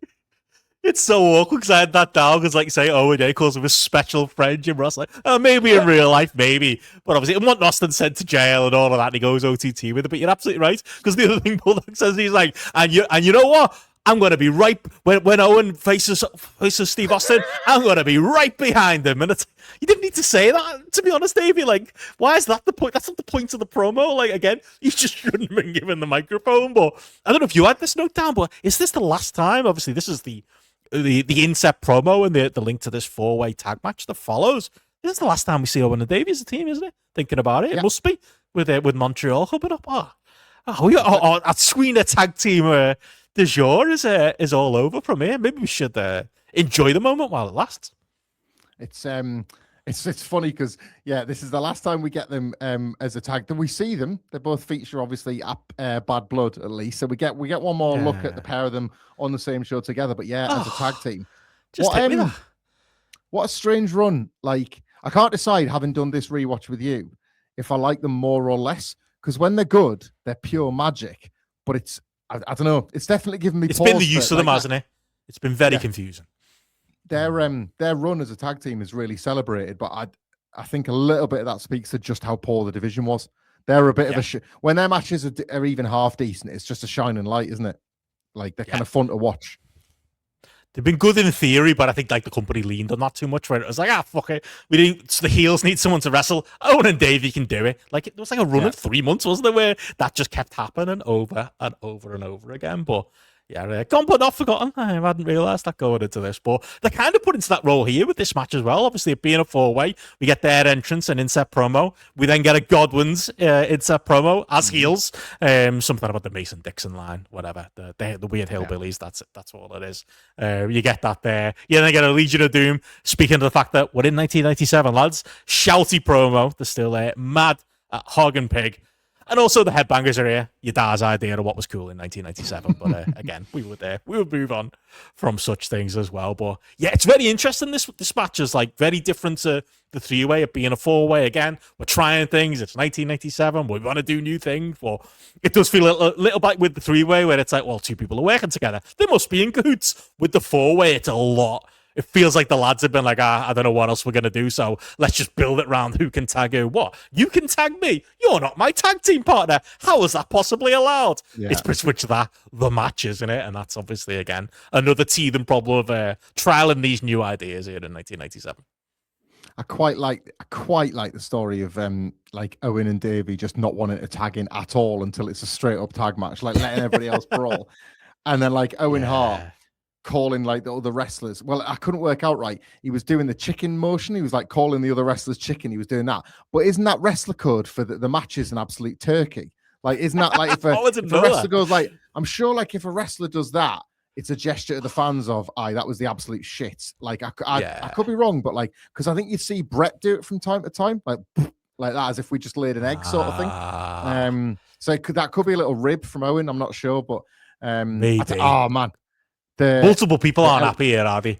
Like, as the match is set up to be, it's like a headbanger showcase, isn't it? They try and open it with, Thrasher getting a shine on it, on Hog. Mosh gets a shine on Pig. A few of the double teams in there. But Animal and Hawk are like, hang on, we're still here. No, we need to do it. So they get in there, they beat up the Goblins, and then also beat up the headbangers as well, because why not, you gang of gobshites? Like you say, Owen and Davey kind of stay out of it. You get a bit of like their tweener moments with the Goblins there as well. But yeah, they're kind of kept to the outside, aren't they? Where like ostensibly we're putting this match together to build the headbangers, but really it feels like the other teams in there are like, we put the fuck on the belts on these scrubs. Fuck that. It's going to be our battle orders instead. And like, that's pretty much it. The entire first half is built around LOD just knocking 10 bags of shit out of everybody. They go for the Doomsday device. The Goblins bring in the bucket. And LOD, again, we're playing with the rules here in 1997, get disqualified and throw out the match because, of course, they're not going to be around when the other babyface team wins. It's completely... If the idea is to get the headbangers over, they do not start well. It's weird, isn't it? Like, on the headbangers briefly, again, this must have been another amazing night for Stone Cold Steve Austin in the eyes and the perceptions of the power players, the Vince McMahons, the Jim Rosses, whatever. Because, make no mistake, when the headbangers win directly as a result of a Stone Cold Stunner to Owen Hart, and Austin's leaving. Like, Austin's just leaving. He's flipping the bird off to Owen Hart. The fans are still popping so much at Austin. Like, previously we flagged up before that he gets a good reaction, but Ahmed gets a pop and Undertaker gets a pop and stuff. This is Austin's show. This is his night. He is, at this point, 100% the top babyface. And the reaction is so loud and sustained for his running that the headbangers do get like a little bit of Austin dust. Like, the fans are still cheering when the 3 is like counted, so that they're just like, oh, well, I guess the baby faces have won. So that's like what they would do with Hogan back in the day, wasn't it? They'd see who the Hulk dust would get sprinkled on. Like, the headbangers get a bit of Austin dust. So that must have been good for Steve, where it's like, Christ, he's so popular, we can probably use him to get a couple of other baby faces over as well. But to your point, that's exactly why Hawk and Animal, fuck off. It was Hurt Syndicate stuff from them too, wasn't it? Like what I'm in such a weird mood with the Legion of Doom here, because like they're not over, but there's something ancient feeling about like when you've just had this bald guy with a beard come out who's the next in line to be like the biggest star this company's had since Hulk Hogan, and then your bald guys in a beard that look like you're from 50 years ago, let alone 10 years ago. It ages them horribly, doesn't it? The rise of Steve Austin ages the Road Warriors something chronic. One segment apart. It's too big a gap, isn't it? The Outlaws had to destroy them. Yeah, it's like seeing Ultimate Warrior in 1986 in WWF. Even that, like, as a kid, I'm like, oh, that's cool. My old favorite from the back of the old-timey days is hanging around with my new favorite here. That's what LOD start to feel like here. The only problem is the new favorite they're trying to go with is the headbangers, and it's definitely not them. We need a boombox, and we obviously need the New Age Outlaws at a point to get that going. But you're right, they are like. LOD are just very clearly like, and that's the other thing, they've got an 80s wrestler attitude of like, oh, fuck you, then we're not taking the fall, we're getting out of here, and we're not going to be around, because like their absence in the match, like them being taken out of it, because then headbangers then have to try and get like the heat back while the crowd are chanting for LOD. So again, 80s wrestler move, they're not on screen, but the fans all want to see them there. They're pulling out their shit weird front suplex thing they do in the corners, that doesn't work. Then they're getting bounced around by fucking Hog and Pig, which again is not good for them. Then they're getting bounced around by Davey and Owen, which again is just not good for them. And by the time it gets to like their I wouldn't even call it a hot tag, a lukewarm tag from Mosh, it's just like, you can just tell these lads are going nowhere, and it's just, even their big stuff's getting countered. Like you say, they only win off a Stone Cold Stunner, and it's like, I feel like in 1997 when I first saw this, I almost made the argument that, maybe Austin and the Headbangers are friends. Steve Austin would not be seen within a million miles of these two lads, and it's no wonder that the camera stays on him. And yeah, as you say, they fly into the crowd to soak up some of that adulation and soak up some cheers from a lot of people in Austin 316 shirts that are in the crowd. But yeah, make no mistake, that is Steve Austin's heat. It has nothing to do with the headbangers. I always feel a little bit that the headbangers of they're a cult favorite of certain circles of UK fans because they got their one like successful tag title defense at one night only, like a few weeks later, didn't they? So they came to the UK as champions and they left as champions, and then that's pretty much it for the headbangers on top. So it's like it's isolated to like one specific period in Birmingham, England. So it's like they're still a little bit owned as a result of that. But I never, the thing about the headbangers was as well, they won the 4-way at WrestleMania, but the lack of presence on television after that, there was so much more of a magazine act than they were a TV one. You would never really see them doing much on like all some of the stuff we've seen. It's been the Godwins turning heel, isn't it? It's been the factions. Yeah. It's been the Legion of Doom just sort of trying to stay afloat. It's not been anything to do with the headbangers since they got the tag title shot against Bulldog and Owen before the Hearts formed back in March. It's just that they're a concept for Jim Cornette to try and have a pop at new metal rather than an actual TV act getting used every week. It's exactly that. It's like Steve Austin is what people in 1987 want to cheer and want to be into. The headbangers are literally a Jim Cornette or another old man's like, people wear skirts and like metal music, so yeah, here's some headbangers, and it couldn't feel more false here and at this point in 1987. But you're right, that because of like the one night only, I think we're probably going to get some hate mail now. I think there is for some, they're a sacred cow, aren't they? Jim Cornette, they're a sacred cow. We tried to bring them back in ROH in about 2011 as well, but I always thought they were geeks, and yeah, good Lord, did they come across as geeks here. But yeah, they get the big win. They get that celebration in the crowd. We got another sell job for because Stone Cold said so. They're going hard on this one. They must be shifting a few units. And then, yeah, they continue from there in the crowd. I think that they have the headbangers here, don't they? They're trying to get free hot dogs out of the concession stand staff, and it's all like a weird, like kind of, it's just a weird interaction as they get given one and then give it away to fans. I don't know if they were supposed to be getting showered with a beer or something. I don't know what they were expecting. It's almost like it's 1987. Like, fuck you, we're not giving away a Coke. I know it's cheaper back then, but you know, the WWF haven't paid enough rent for giving away such freebies. I love that, man. That's it. He's just, you can, oh, I think it's Mosh, isn't it? It's almost written across his face. He was like, I think it was at least expecting 5 or 6. I'm going to have to ask these like 30 fans to split one sandwich between, or one hot dog between them. Take a bite each. Share it with your brother. Like, it's very like going to your first picnic with your family. That's what it feels like. Was this the bit as well where after that they showed Jim Ross swearing up a storm in the trainer's room as well? I love it, man. Like just by 316 ass. Yeah, like you can go and tell Vince that like he says something like this fucking shit isn't going to fly or something like that, and it's just like basically what you're learning is that like the new goodies are the ones that swear. Like Jim Ross is the member. Austin has stunned him, but he's taken his lumps. And Jim Ross is the guy you like. It's Lawler who's a little creep. It's Vince that's got what's coming to him. Slaughter's a dickhead. Like Jim Ross is getting his own little bit of like, I remember Jim Ross when he started the Attitude Era in 1996 with fake Diesel and Razor. There's my JR. Like there, I quite like that as a little detail. Oh, it works.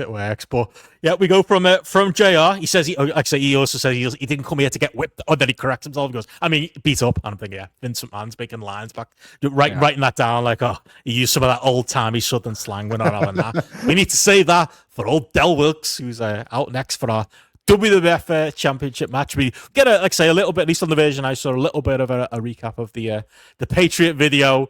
We get a little by golly promo from old Del himself backstage at this point as well. Like again, I don't understand how this got over in 1997, but again, patriotism will carry you a long way.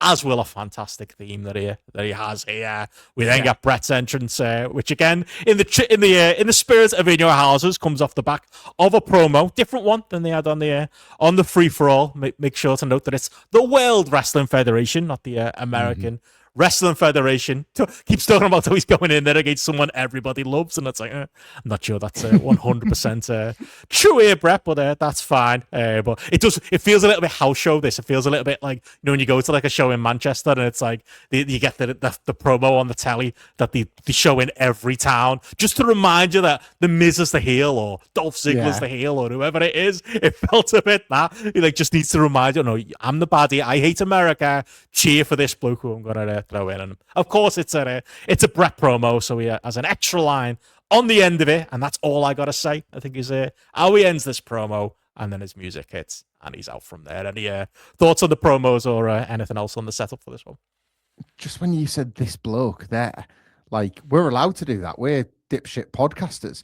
He literally says, I'm going to kick the crap out of this guy and I'm going to enjoy doing it. This guy, like, you're there, mate. Like, just this guy. He's honestly, but it's funny. I don't think I must have skimmed past that. What you said about how this is Bret's thing. You're right. The buyer's remorse makes this even funnier. It's one thing to have it thrust upon you. It's another thing to be like, I've got a great pitch. A month later, Dallas good lad. Of your actions. It's just this guy. I'm gonna deck him. He's shit, and then he does like. Oh, it's the jump stocks again. He knows he's up against it. He knows he's got to just lay everything on the promo. And he knows, I don't know what your thoughts are going to be in the overall of this match, but he knows he's got to put a shift in to get us there. And it's exactly that. It's the jump start, straight into a brawl, straight into a trio woe. Irix in the corner. Del comes back with a drop kick, clotheslines him over the top. He's throwing in the arm drags like he's Scott Putski in the opening match. Even gets there for the first of 2 times in the match. Throws Bret staying in first into the corner. And then unfortunately he grabs an arm then and works it for like 5 to 10 minutes. I'm not sure the crowd needed taking down from there, but Bret takes over, works over his knee, takes us to the figure 4 ring post, which is always a good spot. Bret get a bit of a Bret beat down with the Russian, the backbreaker, and we got a few Austin chants in there, which again, it's a good sign when you're trying to get a new babyface over and they're chanting for somebody who is not in the ring. But yeah, more Del selling. He gets a bit of a counter hope with a suplex spot. Quite nice looking DDT before Bret takes back over with a boot in the corner. We then get a weird miscommunication where it feels like Del's supposed to hit the ropes and Davey Boy's supposed to trip him up, and Davey Boy is clearly not around. But they have to repeat the spot and get there. From there, we get a bit of a Del flurry of offense.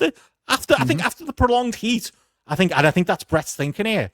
Does work, he gets a victory roll from Bret out of the Davey spot. He has his Uncle Sam tease in there as well. Obviously, at that point, Davey literally fully gets involved and pulls Bret out. Then Vader comes out for some reason, makes the save. He starts beating up on Bret as well. Obviously, we'll pick up the rest of the match, but Del picks up there with a big boot, which again, I feel like he was doing on the Indies and was probably following up with a leg drop as well. Yeah. Body slam from there, goes for the Patriot missile. The names of these moves made me crack up every time I hear them. Atomic drop into a backdrop, and like at this point in the match, he's getting loads Del, and I feel like the long heat that Bret kind of set up there, leading into like this long prolonged offense, and maybe it took the injection of the interference and it took Vader getting involved to make it into something. But I feel like they've done a job here, and I feel like the crowd are with Del. Yeah. Where to start with this one? Like, so again, if you're listening to this in 2026, you'll get this reference. If you're listening to this, I don't know, 2028, 2029. There was a show once that thankfully has since been cancelled. It was called Collision. And you would get about 3 of these a week where the work is perfectly well executed. There's no botches. There's no Jey Usos out there. They can grab holds. They can perform the holds really well. There's a goodie. There's a baddie. They both get about the same amount of offense. There's it's not the way it used to be. Nobody cares quite as much as they used to. They're not quite as loud as they once were, but there's enough heat that when the shine happens towards the latter stages, you really find yourself getting dragged in.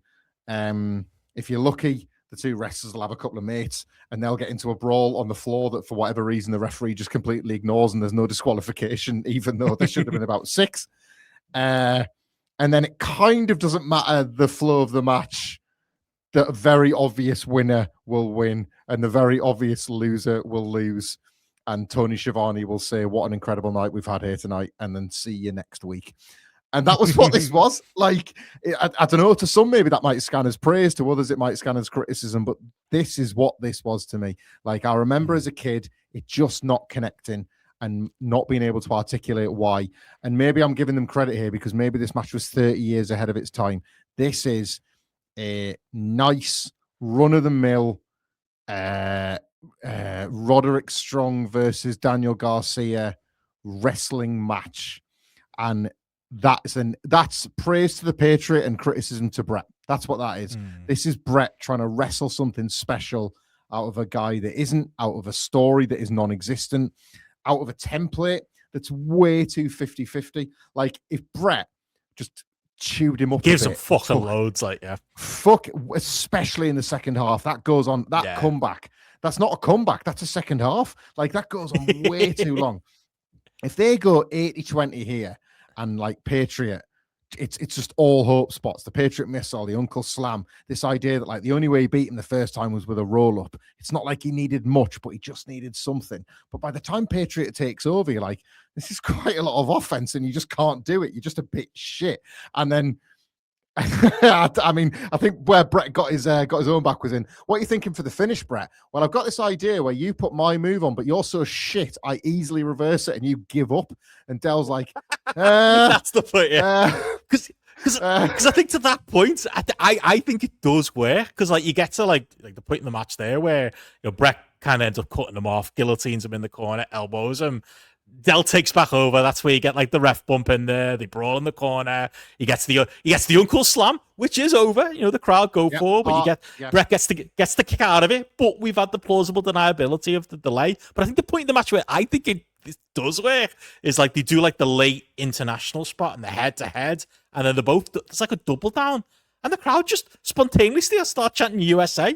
Maybe they're just really into America. Maybe they just really hate Bret. But to my mind, I honestly think the with Dell at that point, he gets obviously the victory roller in there. They do and again, it's very, to your point about it being a collision match, that's where they do the multiple small packages, like it's the Malenko pill that they throw in there as well.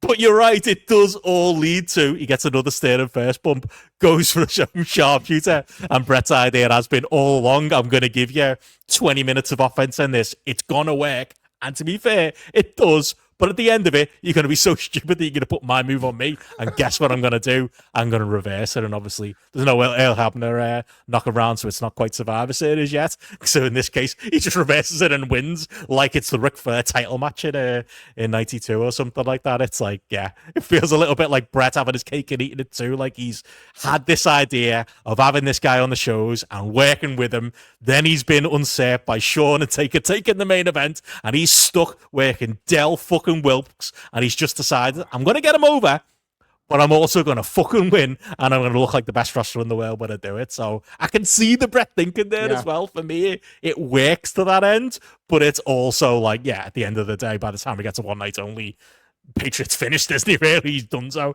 Like he's ready to go and be back on the Memphis Indies or whatever he came back to USWA and such like that. But I thought Bret did the job with him here, but maybe it's more Bret doing a job with himself. No, I think this is it. I simultaneously don't want to be too critical to Bret, and I don't want to be too critical to the Patriot. This wasn't like a carry job. It was just such a nothing. I think like the lack of actual like dramatic stakes hurt it badly. Nobody bought the Patriot winning, you know. So, and this is again, to use the collision point. Like, I'm not just being like a cynical fed head prick. Like there is like an obvious winners, obvious losers problem with a lot of like TV matches. And that's what that kind of like that hung over this one, didn't it? The lack of doubt through every minute of this was like really working against it. They were always swimming up against that. And it's just funny you mentioned about like Shawn and Taker in the main event, because I don't want to like jump too far ahead, but obviously with Bad Blood next month, like the main event we've got next has to exist so that next month's rematch can make sense, right?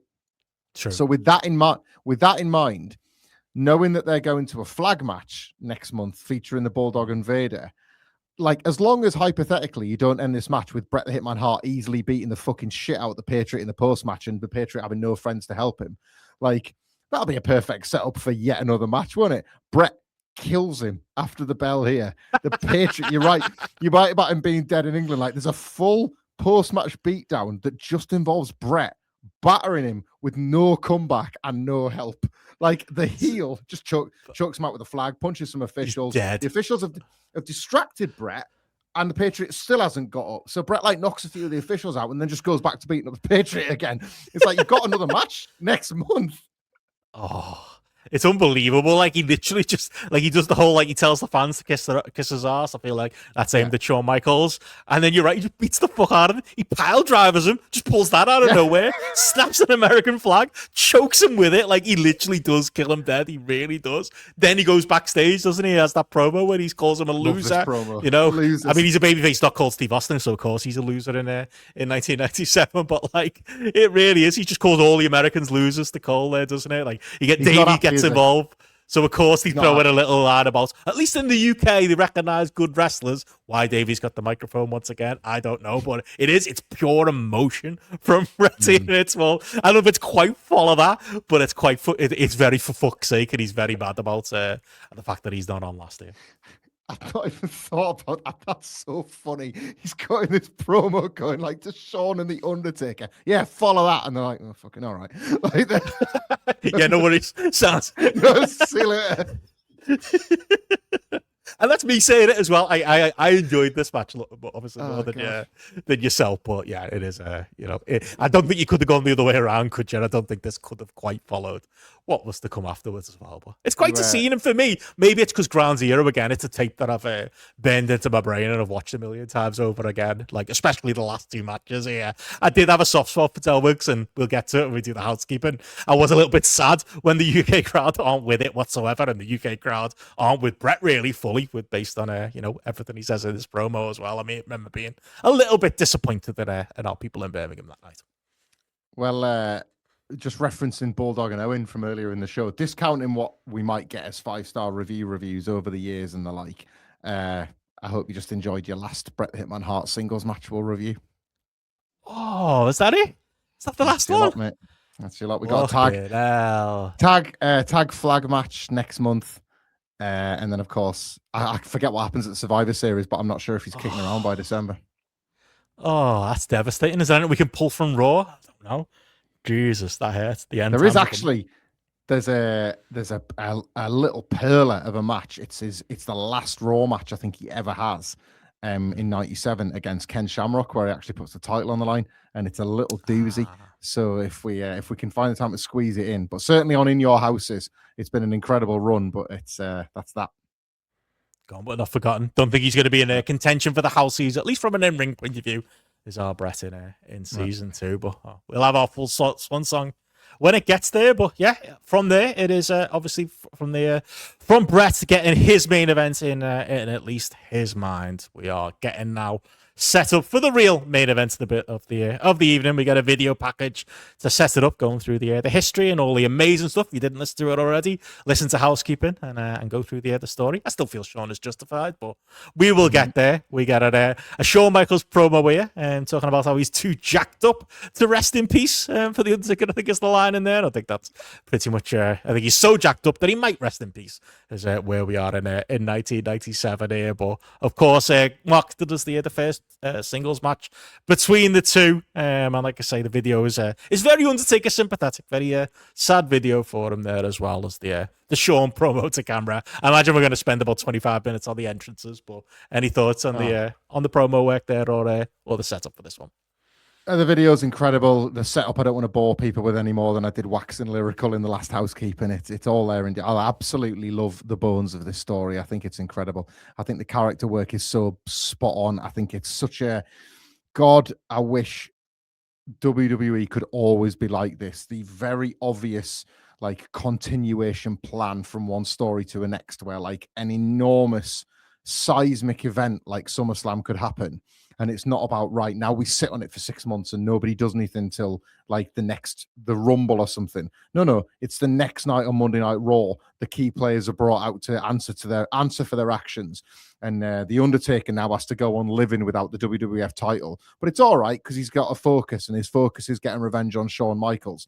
But by the way, Paul Bearer is still calling him a murderer, and he's starting to get more and more eaten away of the fact that Kane's alive.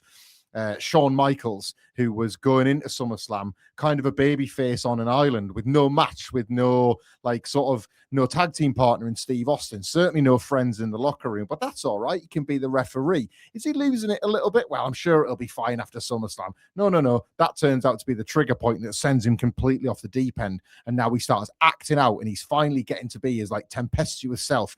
If he throws tantrums backstage, that's nothing compared to what you're going to see on screen. And then it's like, oh, by the way, the exact things that you think you know about Shawn Michaels, we're going to put Triple H with him because we think you know that too, and you're going to get a kick out of that. God, I wish it was always this good. The A to B to C to D to E to F to G is phenomenal. And then you get a promo like Shawn's that has stuck with me since the first time I watched it. It'll be with me till the day I die. There is a certain level of arrogance that so few wrestlers can get away with because it's real. When it's Shawn Michaels, when he said, I'm jacked up, I haven't rested in the last 15 years. Let's just say he's on a lot of energy in this particular period of time in his career. And he just says, there's only one guy that can stop the Undertaker, and that's me. Why? Because I can. I was just like, that's fucking big dick energy, that is. And then as if to illustrate that point, the second he walks to the ring and he spits at the crowd with all of his, everything, the sort of the Bret spit, but to the audience, they lob something at him. And then, this is the early days of the suck it. So he's done one suck it down there, but then he minds this cannon-sized dick fondling the balls. I know I sound like I'm going into too much detail describing this, but you have to see it. You cannot be this performer unless you are living every bit of it. There is not an element. That bottle that you're holding, Benno, for video viewers is roughly the size of the cock that Shawn Michaels mined in his hands, telling these audience members to suck it. He is 100% himself. He just happens to be in blue sparkly gems. The man is I watch wrestling not because I want to be the wrestlers. It's because I want to see people I would never dare be. I would never dare live my life like this Shawn Michaels is living. The man's a lunatic, and you cannot take your eyes off him. And that's what's so funny about it is he's this level of dickhead. He's that level of dickhead in the promo. He's doing he's doing crotch chops. He's doing cut motions. His pyro is late, so he makes a wanker gesture to the person who's made his pyro, which is brilliant because he's just come on, let's go. Yeah. Vincent trying to sell it as a bad omen, but he's just the world's biggest dickhead. And yet, me, again, in 1987, watching this, a 13-year-old at home, he's still my favourite, though. I still like him. And there's still people in the crowd that cheering this man. They're cheering him doing this, which is wrong. And we talked about the TVs where, for some reason, despite cutting these promos, he's still slapping hands on his way out. It's 1987, shades of grey or whatever. But I think it just speaks to how compelling the fucking man is. And it's great, though, because he turns all that on. And then the second the thunder hits for Undertaker's entrance, he's in there, isn't he? He sells that. He's frightened of the entrance. He's hiding behind the referee, which we'll get into in the opening stretch of the match as well. But it's just Shawn Michaels. If you don't like Shawn Michaels, I'm sure this all sounds terrible. But if you like us and you love Shawn Michaels, it's just another great 5 minutes of TV and watching him do this entrance and just be pure Shawn. It's maybe I'm being generous with Shawn here. Do the ends justify the means, right? Because that fact that you say the second the Undertaker comes out, everything the Undertaker does scares the shit out of Shawn. So doesn't that mean all of this stuff that we've just talked about, or that I've just done a bloody verbal essay on there, is that not just the act? Is that not just the bravado of the man who is refusing? It's the gimmick, isn't it? He is refusing to accept the consequences, and now the consequences are right in front of him. And even now, he's out there. When he says he's hiding from, he's got the ref in front of him and all that, he runs out to Vince, doesn't he? And he's looked at the Undertaker. Not him. I'm not fucking fighting him. It's Shawn, how did you think this was going to go? I love that. I love it when a heel. It's it just hits him, doesn't it? It's fuck. It's brilliant. Yeah. These are the consequences of my actions, are they? Oh, fuck. I didn't think about that when I was doing them. They were fun when I was doing them. But now I've got to deal with this. That's the character, isn't it? I suppose it does work. It is. It's right from the start. He's hiding behind the ref.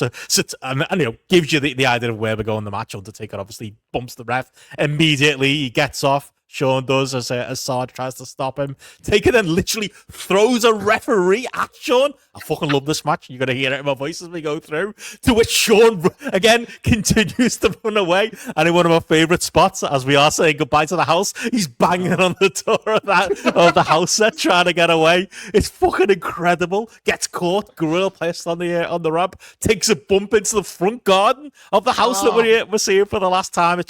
It's a one-man tribute to the In Your House here at this point, as he tumbles down the ramp with Undertaker after him. It's like, again, people obviously talk about the Bad Blood match, and we're going to, and I can't.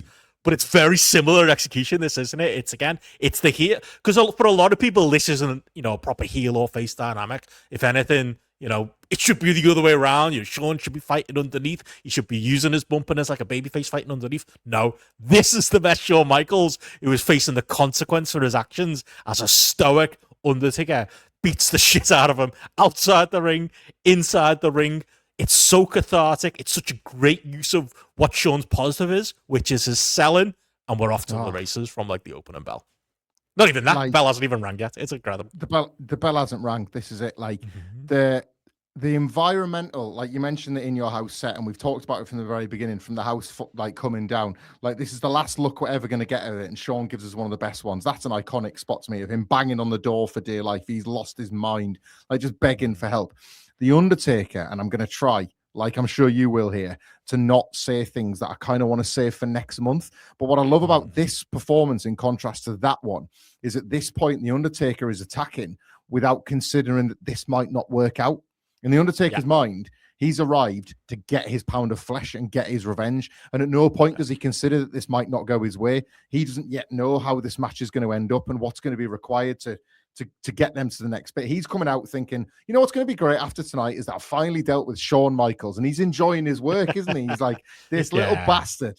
Like, not only have I been waiting to get my hands on him since SummerSlam, I've never got my hands on him before. This is great. Like, this is like, there's a real sort of like joy that the Undertaker's getting to extract this revenge, and he doesn't think he needs to look over his shoulder or he needs to worry. Like, if to apply some absurd reality to an otherwise ludicrous situation, let's say that the Undertaker's a real person. He's been pretty stressed lately. He's been screwed out the WWF title, and his dead brother might be alive, right? This is a bit of a night off, isn't it? It's a way for him to unload his anxiety and his stress in the form of beating the shit out of this little arsehole. And the bumping from Shawn to illustrate that, like you say, like the physical bouncing of the man off every bit of the environment. You've covered the stage stuff there brilliantly. I'll not sort of go over that again.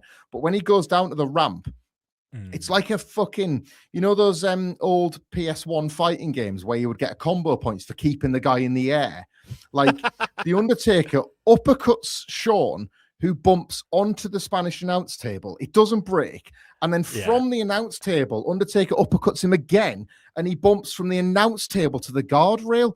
And it's as if you can see like the coins or the 50 points bouncing off every bit of environment that Shawn hits. And you're thinking like, well, now fucking take him over there and do that over there. And it's just nothing's off limits to where the Undertaker can batter Shawn. And we know why that's going to be incredibly important in a month's time. Like, massively. It's a masterpiece from the office. You can just tell, when Meltzer gave 5 stars to Moxley and Ishii in like the first 19 seconds, like, I'm not talking star ratings, but that this is going to hit big from like the first seconds. Yeah. And that's the thing as well. Like, you can't help but jump ahead to the Bad Blood match, because I think that's remembered by some as just Undertaker beats up Shawn for 15 minutes and then Kane comes out and Shawn puts an arm on. And it's like, no, it's so much more. And this is so much more as well. Like, as cathartic as those moments are, Shawn does get on top for a little bit. There's no ref there, so there's no pins until Ale comes out. I love Shawn like begging him not to start the match until he does start it. Uses that as a distraction, though, to chop block Taker. Corner bump. He keeps going back for these 10 count punches in the corner, and Taker just keeps kind of shoving him off, but like, he's on top for a little while, he blocks a choke slam when Undertaker goes for it, but then again, it's like the back and forth of it. He's on top, so he goes to the top rope to try and hit something, but gets caught by Undertaker in the midsection. Even tries to go for a sunset flip, gets goozled there as well, and it's just the back and forth of this as they swing from one to the other. To Taker then beating up to, I love the spot where he lays him across in the corner and like kicks him, so Shawn flies up in the end. He's done it a few times, but he catches himself and crotches himself on the ropes. Like, it's just a great heel spot, that, isn't it? As the crowd are loving it, as Undertaker's kind of shaking the ropes, and then they slow it down a little bit at that point. He starts working over, Shawn's arm, but I say slow it down and say work over his arm. The arm work that he does involves him literally picking him up by his arm and slamming him down again, or at least Shawn slamming himself back down again. And it's only at the point where he goes for the old school that Shawn manages to get the crotching of Undertaker, which again is nice symmetry between the two to get there as well. He's picking his moments and he's getting in there, but he's also selling. But it's a masterpiece in keeping your head above water in that, yes, the cathartic part of this match is seeing Undertaker beat the shit out of him, and good lord, does he beat the shit out of him. He kills him on the post twice, he batters him more than ring, he does a gigantic back body drop to him and takes him out there. He even pulls, I feel like this is definitely a Shawn call, he almost pulls his entire tights off as Shawn's arse comes out, as certain people in the crowd are very much cheering that. But Shawn's always in it, whether it's fighting back with a little neck breaker there at that point in the match, or as Undertaker kind of sits up, running out to get a chair, but then getting booted. There's still a swing, there's still a back and forth. It's not as, it feels one-sided, but that's almost the magic of it. Shawn is still there, and he's still desperately holding on until we get to the other characters coming in. But I just love this middle section of the match, and the swing of a momentum, and just the crowd reaction to it all, and just the work. It really is. And again, we don't give credit to Undertaker usually in my corner of the world, but I think he's great in this role, as you say, the man who's out there enjoying his work and enjoying beating up this dude, and giving Shawn a little bit himself as well. I tried not to jump ahead too much when we did the houses for season one, but I think it can be absolutely no question. He's the 1997 MVP of these shows, The Undertaker, isn't he? What's he done wrong on these cards in 1997? The arm, I'm going to go right back to the Pillman Goldust match. Undertaker working Shawn Michaels' arms. Why? Well, because that's what he's been swinging that fucking chair with for the past month. So he's gone for the exact body part that ties to the story that we've been telling on TV. The arse out is the best Shawn arse out ever. It's the best excuse for the arse out. He's literally halfway through the bottom rope. an Undertaker's just no, you don't. No, you don't. It's like pulling a kid back by their reins or something like that, isn't it? This is not just, it's gratuitous because it's Shawn, but do you know what I mean? In terms of actually pitching that spot, this is the reason to do it logically. You've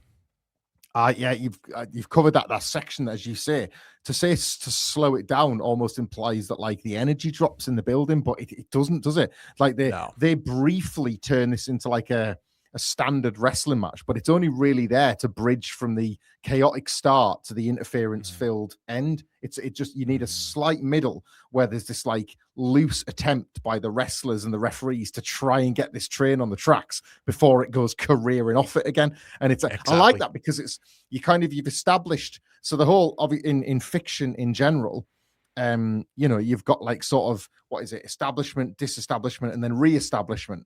They kind of rush through those, don't they? They try and have it oh, what's the inciting incident where everything's gone off the rails? No, we're going to flip that. It's going to start with the inciting incident. Then we're going to try and return things to make the fans think we're having a normal match. We'll give them about 3 or 4 minutes, and then it's back to the chaos. It's never been this way around before, and people in the crowd are just, we're doing it now 30 years later. They're just losing their minds at the structure. It's such an intelligently worked idea when really it's a match to build a match with a cheap finish. That's what it is on paper. It exists for another pay-per-view. Can you imagine it Diesel and Sid in 95? What happened in that one? Tatanka came out and stomped Diesel. That was what they did to get a rematch out of a title match, and this is what you get in order to justify a rematch and justify the invention of this match has got a lot to do, really, when you think about it. It's got a lot that it's got a lot of characters to bring in. Because because that's it. Obviously, as I mentioned there, Shawn tries to bring the chair in, but again, as you say, like the use of it, that's then a distraction for him to drop kick Undertaker and take over. It's two of the most gorgeous Shawn Michaels elbows you'll ever see. I remember in 1997, rewinding them a little tape and watching the elbow back about 3 or 4 times to just figure out how to do it perfectly. To me, little brother Peter off the couch in our house didn't quite hit it like Shawn did, but a good one. That's the point where, again, it does go off the rails, but by design, Rude comes out, but I think he's late because Earl's already back up. So they're like, fuck, we got an improvise. So Undertaker, Shawn goes for a pin, doesn't he? One of the few pin attempts in this match. And Undertaker just gorilla presses him off. He lands on Earl, keeps Earl down, makes it work so that he can get the brass knucks chucked to him, but obviously Earl is down, so he can't take advantage of it. Triple H and China then come out with another referee, which also gets decked, which is unfortunate for him.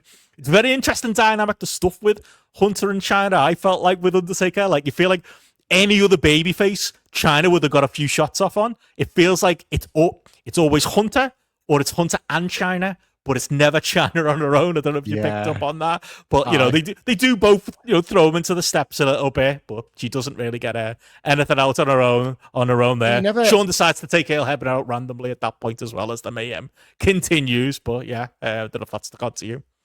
You can well imagine the dead man not wanting to sell for China, but in his defense, he never makes China sell for him. Like like Triple H is the stooge here, isn't he? Like China's like the second hardest after Rick Rude in terms of the people that like can help Shawn. Like I think Triple H bumps around like an idiot. China is never made to look stupid by the Undertaker. He's just not. Yeah, he's not exactly Flash Funk or Bart Gunn and letting her get her shit in, is he? He's like, she ain't doing nothing to me. She's a chick, but like she doesn't have to sell. Yeah. She's not afraid of him like everybody else typically is. She's braver than Shawn Michaels, Yeah. Well, to that point, Taker fights back. Shawn clotheslines to the fall. He lands on his feet. That's where Hunter does set up, China for him to punch him. But he no-sells it a little bit at that point. But again, she's kind of no-selling the fear from him. So that kind of works. It's an opening for Shawn to come off the top. Again, things are getting wild. That's where we get the tombstone counter, the superkick counter. He grabs the Goozle for the chokeslam. He grabs the brass knucks to use them himself, which again is a great indication. The babyface going to that level is kind of a good story to tell. Vince, for some reason, though, thinks he's pulled out Shawn Michaels' belly button ring, which I didn't even know he had. But like, no, mate, he's got the brass knucks. That's what he's done there. Like on his hand. Yeah, I don't know what Vince is thinking, but that's the point. Yeah, he bumps it. Obviously, bumps Hunter. We get the slow kick out from the slow count. That point, Taker bumps Earl. Then we get another big clothesline bump, and I feel like that's the only knock on this. Just as that mayhem is escalating and all these characters are getting involved, Tim White just comes out and goes, "Nah, it's over, lads. Just DQs it." It's like, nah, fuck this. We're waving this whole thing off, but. I mean, I suppose we're going to get to the post-match being, chaotic as well. If there was ever a match that earned it, and like you said, existed to do that, to earn the stipulation that comes in the rematch, I think they do a great job of getting there, even if a couple of those things there feel like they were maybe timed out a little bit wrong. Yeah, like...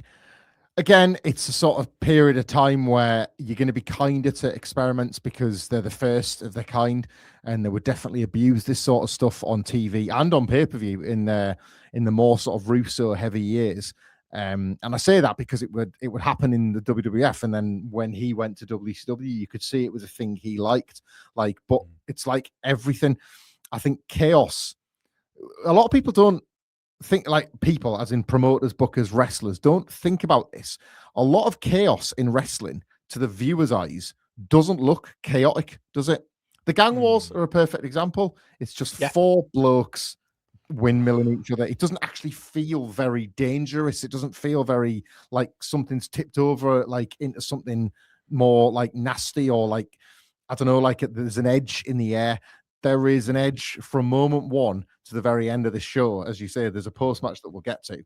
Like Shawn Michaels over-the-top selling doesn't compromise it at any point because it's so satisfying watching him getting beaten all over. So it's not like, what would be the best? Like if he's kind of selling here like he does against Hulk Hogan at SummerSlam 2005, but the context is completely different. Like every time he bounces here, it's because the Undertaker's killing him. Whereas against Hogan, it's a mockery job, isn't it? It's funny how how important the context of the time is and everything like that. I thought even down to the use of the brass knucks, I think a lot about, like, in this period of time, kind of from 95, from the early in your houses, when we used to talk about the click in the van and like the little ideas they would have and the things that probably one of them, Scott Hall was probably great for this. Go and listen to the Grapple Razor show for an excellent rundown of some of those little details that he was good at. But like, they'd think of a little detail that simply nobody else was doing or nobody had done in 10 years. And they were like, we should do that. And then it put them 10 steps in front of everybody else, because friggin' Hog isn't going to do that, and Rad Radford's not going to do that. Well, in fact, Rad Radford's going to hang out with us, but you know what I mean? Like, you're just not going to get that.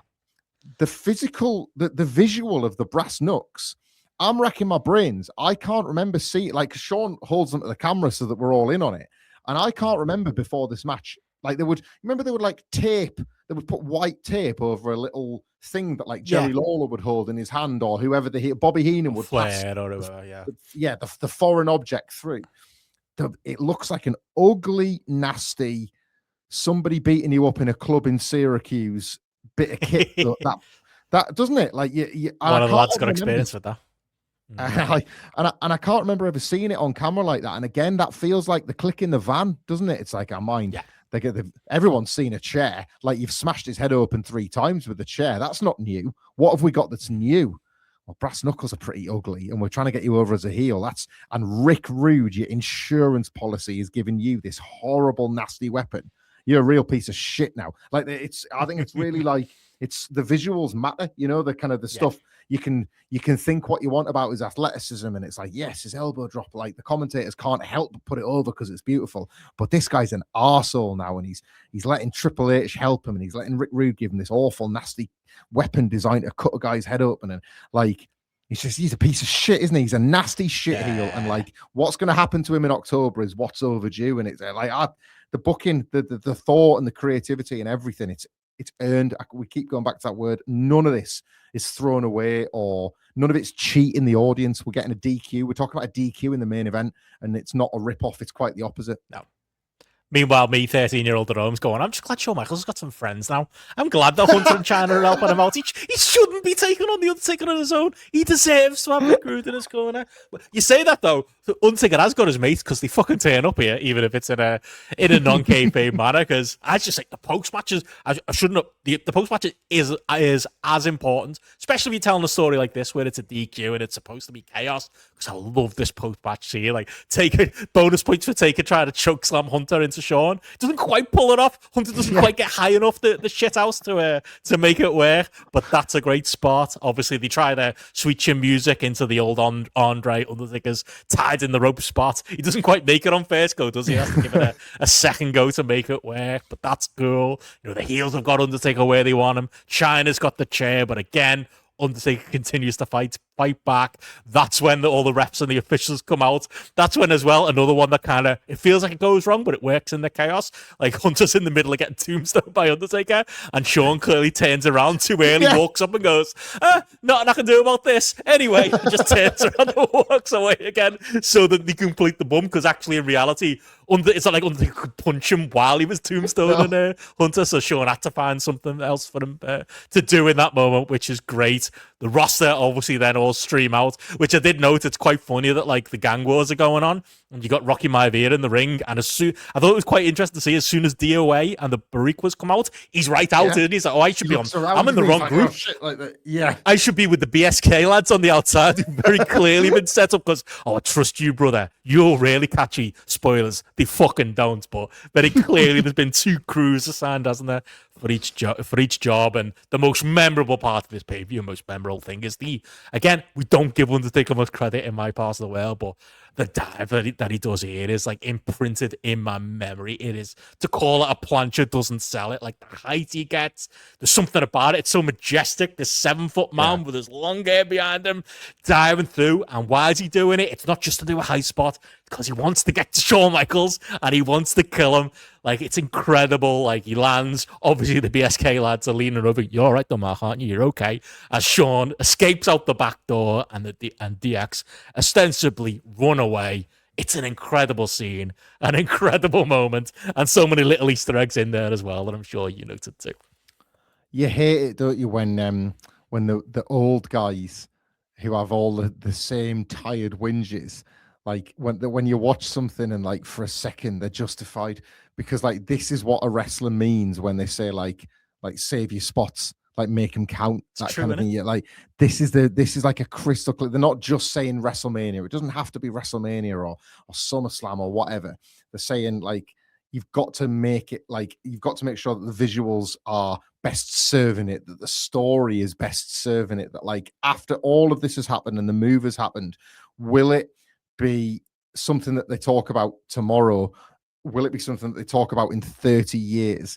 Not just talk about, but as you really wonderfully articulated there, talk about like it's something that you've woken up and seen in your subconscious every day of your life since, of the hair. But you were describing it, and you know, if you're listening or watching this podcast, there's a good chance you had the visual in your head as well of the hair behind. Of there's a grainier footage version that they would play on video packages like in the years that followed, because it just showed the sheer, like it showed the breadth of the Undertaker's skills over the, you know, it's not like he was doing this much at the time, but like in their mind, it was like, well, he's kind of the perfect wrestler because he's the biggest guy, he's the unstoppable monster, but he also does this, you know.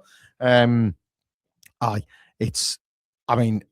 can't really add much to the scene you've set there. I loved, I think, again, there's a time and a place and there's a context for everything, but like the wrestlers, as stupid as some of them looked in their street clothes, I think it was important they were.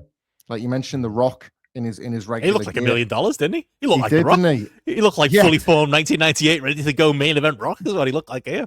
He's certainly more ready than friggin' Sultan in a tracksuit that still has to wear his mask, like, or bloody, like I think it was our old pal Savio with the other BSK lads, and it's like you do realize you've joined the Barriqua now, and sometimes you kind of have to like character it up a little bit, but like I'm glad they were. I'm glad they were looking like that, because again, it sort of asks how did you take that as a teenager? You're thinking the wrestlers are getting ready to leave. The last match is on, and then as soon as the last match is finished, all the wrestlers leave in one of them big Fed lorries. You don't imagine them in minibuses and taxis. Just imagine the traveling circus going from town to town. But they can't leave because this match has gone so nuts that like Slaughter's basically shouted down the locker room, help. We need help. Everything's gone mental. Like we just need people, like bodies, like security, like won't come down anymore because we've knocked out about 15 referees tonight, and Pat Patterson and Jim Ross are going to the hospital. Like it's down to you. We need you. So the rest have just come out. Oh, fucking all right, we'll do this. It's brilliant. And we've all experienced, haven't we, that Barney in a pub where everyone gets involved and everyone separates. It's like a weird human instinct, isn't it? No, we can't have this. I don't know what the issue is or whether it's justified or not. We must all get in the middle and stop it. It's that, but like on steroids, but also on top of it as well. You're absolutely right, because one of the things that literally broke my heart when I found out was that all the wrestlers go home before the end of the show. They're all like, fuck it. You know, I'm not in the main event, so I've got to go make the next town. Fuck you, I'm going to get a plane. I even hated that on like the local indie level in Brit Wrestling. Oh, he's not staying for the main event. Not to turn into one of those old lessons, often sometimes right. You know, you should be staying and watching the main event. You should put in kayfabe. You should be around in case something like this happens, in case something kicks off with one of your mates. You should be getting involved in it, should you know? Is this like a reasonable comparison as well? Is this the first time that the WWF have tried to replicate that like anything can happen even beyond what you thought was possible, that WCW had done with the early days of the NWO? Because that had a lot of wrestlers putting aside, they were still in the tights, but like they were putting aside their grievances. I'm thinking of like Hall and Nash when you've got the police in there with the guns. Like the threat is no longer like the calls coming from inside the house. The threat is no longer WCW or fake Razor and Diesel or anything like that. It's the violence that this new dangerous era of the World Wrestling Federation can inflict on people. It's the idea that like whatever you thought Shawn and the Undertaker, Shawn Michaels has become a guy that will now smash you in the face with a chair and use brass knuckles, and the Undertaker's flying through the sky. This is not what you thought it was, and nobody quite knows what to do about it. And I mean, that's when it's most exciting, isn't it? That's unpredictable by its very nature. It's the most earned, deserved, and correct DQ of all time for my money. Like, doesn't escape the fact that this is the first 3 hour in your house for covering. This is the first time people have been asked to put a few more quid, take a few more quid out the pocket and to sit there for an extra hour, and they get a DQ finish at the end that is designed to sell the next pay-per-view. But I don't know, when it's this good, I don't remember complaining in 1987, and I can't imagine too many were complaining too loudly here as well. It's brilliant stuff to end the show. Again, I think the comparisons are worth it. I talked about how in 1995. So let's track it back, right? A main event ending with an interference to set up a rematch. You've got something like Tatanka dropping an elbow on Diesel. September 1995, right, was the all titles tag team match. Now, I would argue that's a screwier finish than this one, because Owen Hart comes in and gets power bombed by Diesel, and then they flip the belts back the next night. Just I would say that's false advertising, that one, isn't it? That's a bigger rip-off. The following year is Mind Games. The finish isn't as good as this one. The match is incorrect, Mind Games, but the terrible finish where Paul Bearer and Vader rock up with a little urn at the end, and it's that shitty DQ. That's a limper DQ than this one, isn't it? Yeah. It's obviously a theme. Vince always used to say business was down in September anyway. This is the best version of the worst thing they do. Yeah.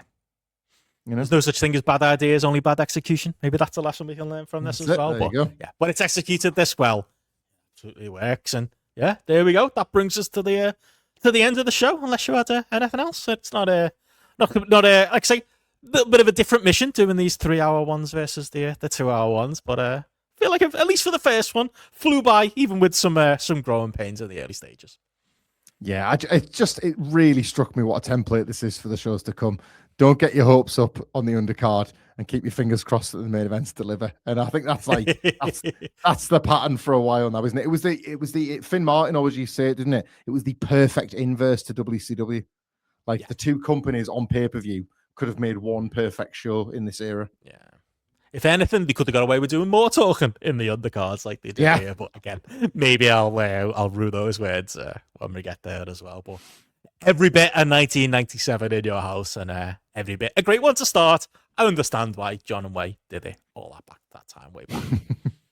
Indeed. And I will say, by the way, if you want to sort of get yourself, as we talk about with the 5-star review every month, we would welcome, despite some of my criticisms, the likes of the Patriot, the likes of Triple H in singles competition, the people that were either on this show in a periphery example, the likes of the Sultan, anybody. If you want to leave a 5-star review, you can do. If you in the sort of the podcast ratings, if you want to leave the 5 stars and then put in the little comments box any requests you've got for any matches, myself and Benno will find those reviews and we will get to them on a future edition of Housekeeping. We've previously looked at stuff from the timeline we're in, such as the click tag from the Action Zone, such as the Men on a Mission heel turn. But then we've also had a look at things completely off to the side from the 1995 to 1997 timeline, such as the career-ending match between Randy Savage and the Ultimate Warrior from WrestleMania 7, which you can get a little bit more on in Benno's half of the world as well, quite recently, with an elbow actually that's almost as good as Shawn Michaels. It's worth a look, that match. But the gist is, if you leave a request in that box, we'll take a look at it. Nothing's off the table. As long as we can find a way to watch it on the internet, we'll give it a look. All we want is that 5 stars. All we want to do is get up the podcast charts, keep the dead man on his toes. Maybe he'll get wind of us putting him over so much, and then we'll just be able to work together in the future. Things have changed. The narrative has changed since we even started this podcast. This new babyface AAA booker who likes a lot of the young guys, and the young guys love him back, and he wants to dick about with Mustafa Ali and things like that, right in line with us putting him over in this era of the podcast. It feels like we've been part of a narrative shift with the dead man, doesn't it? Very true. Very true. I think we've changed it again. Actually, I was going to mention it at some point. I did actually watch a little bit of him and Midian going back and forth. Obviously, Phineas Goldberg on this one. The algorithm started showing it to me. It's almost like oh, you like The Undertaker now, don't you? Do you like The Undertaker talking about 1997? Well, here's him and Phineas Goldberg. And you know what? Phineas Goldberg was putting over Shawn Michaels quite a lot, which surprised me for a guy who was in that locker room back then. Came across as a genuine wrestling fan, actually, which surprised me. Didn't know that about the bloke as well. But whether I will become a genuine Undertaker fan, I don't know in the future. But we have no Undertaker theme shows going on over at Grapple, but we do have obviously WrestleMania theme stuff, obviously being the big month. So obviously go back and check all of that stuff out, as well as our our usual Patreon shows and our usual content. Obviously, coming up in May, we have another episode of Time coming up, the Fun King of the Mountain show with Marty, and obviously the pub quiz, which I believe it's going to be my time in the host chair coming up, Michael. So I'll be maybe I'll come up with an entire round based on Benno and Hamflett lore in 1995 to 1997. Might have something up my sleeve for that as well. But yeah, you can look forward to us doing that over there at patreon.com/grapple. I look forward to all that stuff, man. I'm a very proud Patreon and Discord user as well. You have saved me from the devils of wrestling Twitter, which is why I don't have that to promote. But you can email me at hamflettx@gmail.com if you want more of my silly bollocks on wrestling, as well as finding me and the lads at What Culture Wrestling with Sid and Wilborn, previewing and reviewing Raw, SmackDown, NXT, AEW Dynamite pay-per-views and premium live events every week.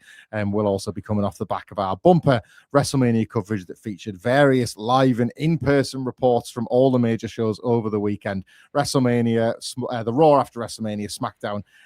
Thank you, I guess. Postscript, if you were able to join us for the events at New York, and Luxor Hotel and Casino. If I sound excited to still be talking about them in the past, it's because me and Benno are recording this while the anticipation is still high compared to the low that'll actually, you'll know when you listen to, say, I don't know, the review of In Your House, like Unforgiven 1998, when I'm truly mourning the death of another Vegas dream. But we can keep our fingers crossed that like another site fee will result in one of WWE's big shows going back to Sin City. I somehow think that like this won't be the end of WWE's love affair with Las Vegas in the modern age, knowing how much Nick Khan likes it. But yes, if you were part of that, thank you very much. And in the meantime, feel free to join us for all our weekly coverage. We're there. We're not just around at WrestleMania there. We're there for all your coverage as well. It's not just for Christmas, it's for life. It's not just for WrestleMania, it's an entire life commitment as being a fan of the Culture podcast. But yeah, hopefully we've helped people who are going through the post-Mania depression here as well. We haven't timed this very well. This is in fact coming out on WrestleMania weekend, but thank you for people making time to listen to us talk some retro stuff while you are enjoying the 77,000 hours of stuff coming out Mania week. And I guess, Benno, until next time. And for the last time in front of that beautiful white visage, blue door and garage door, thank you for the house. Goodbye.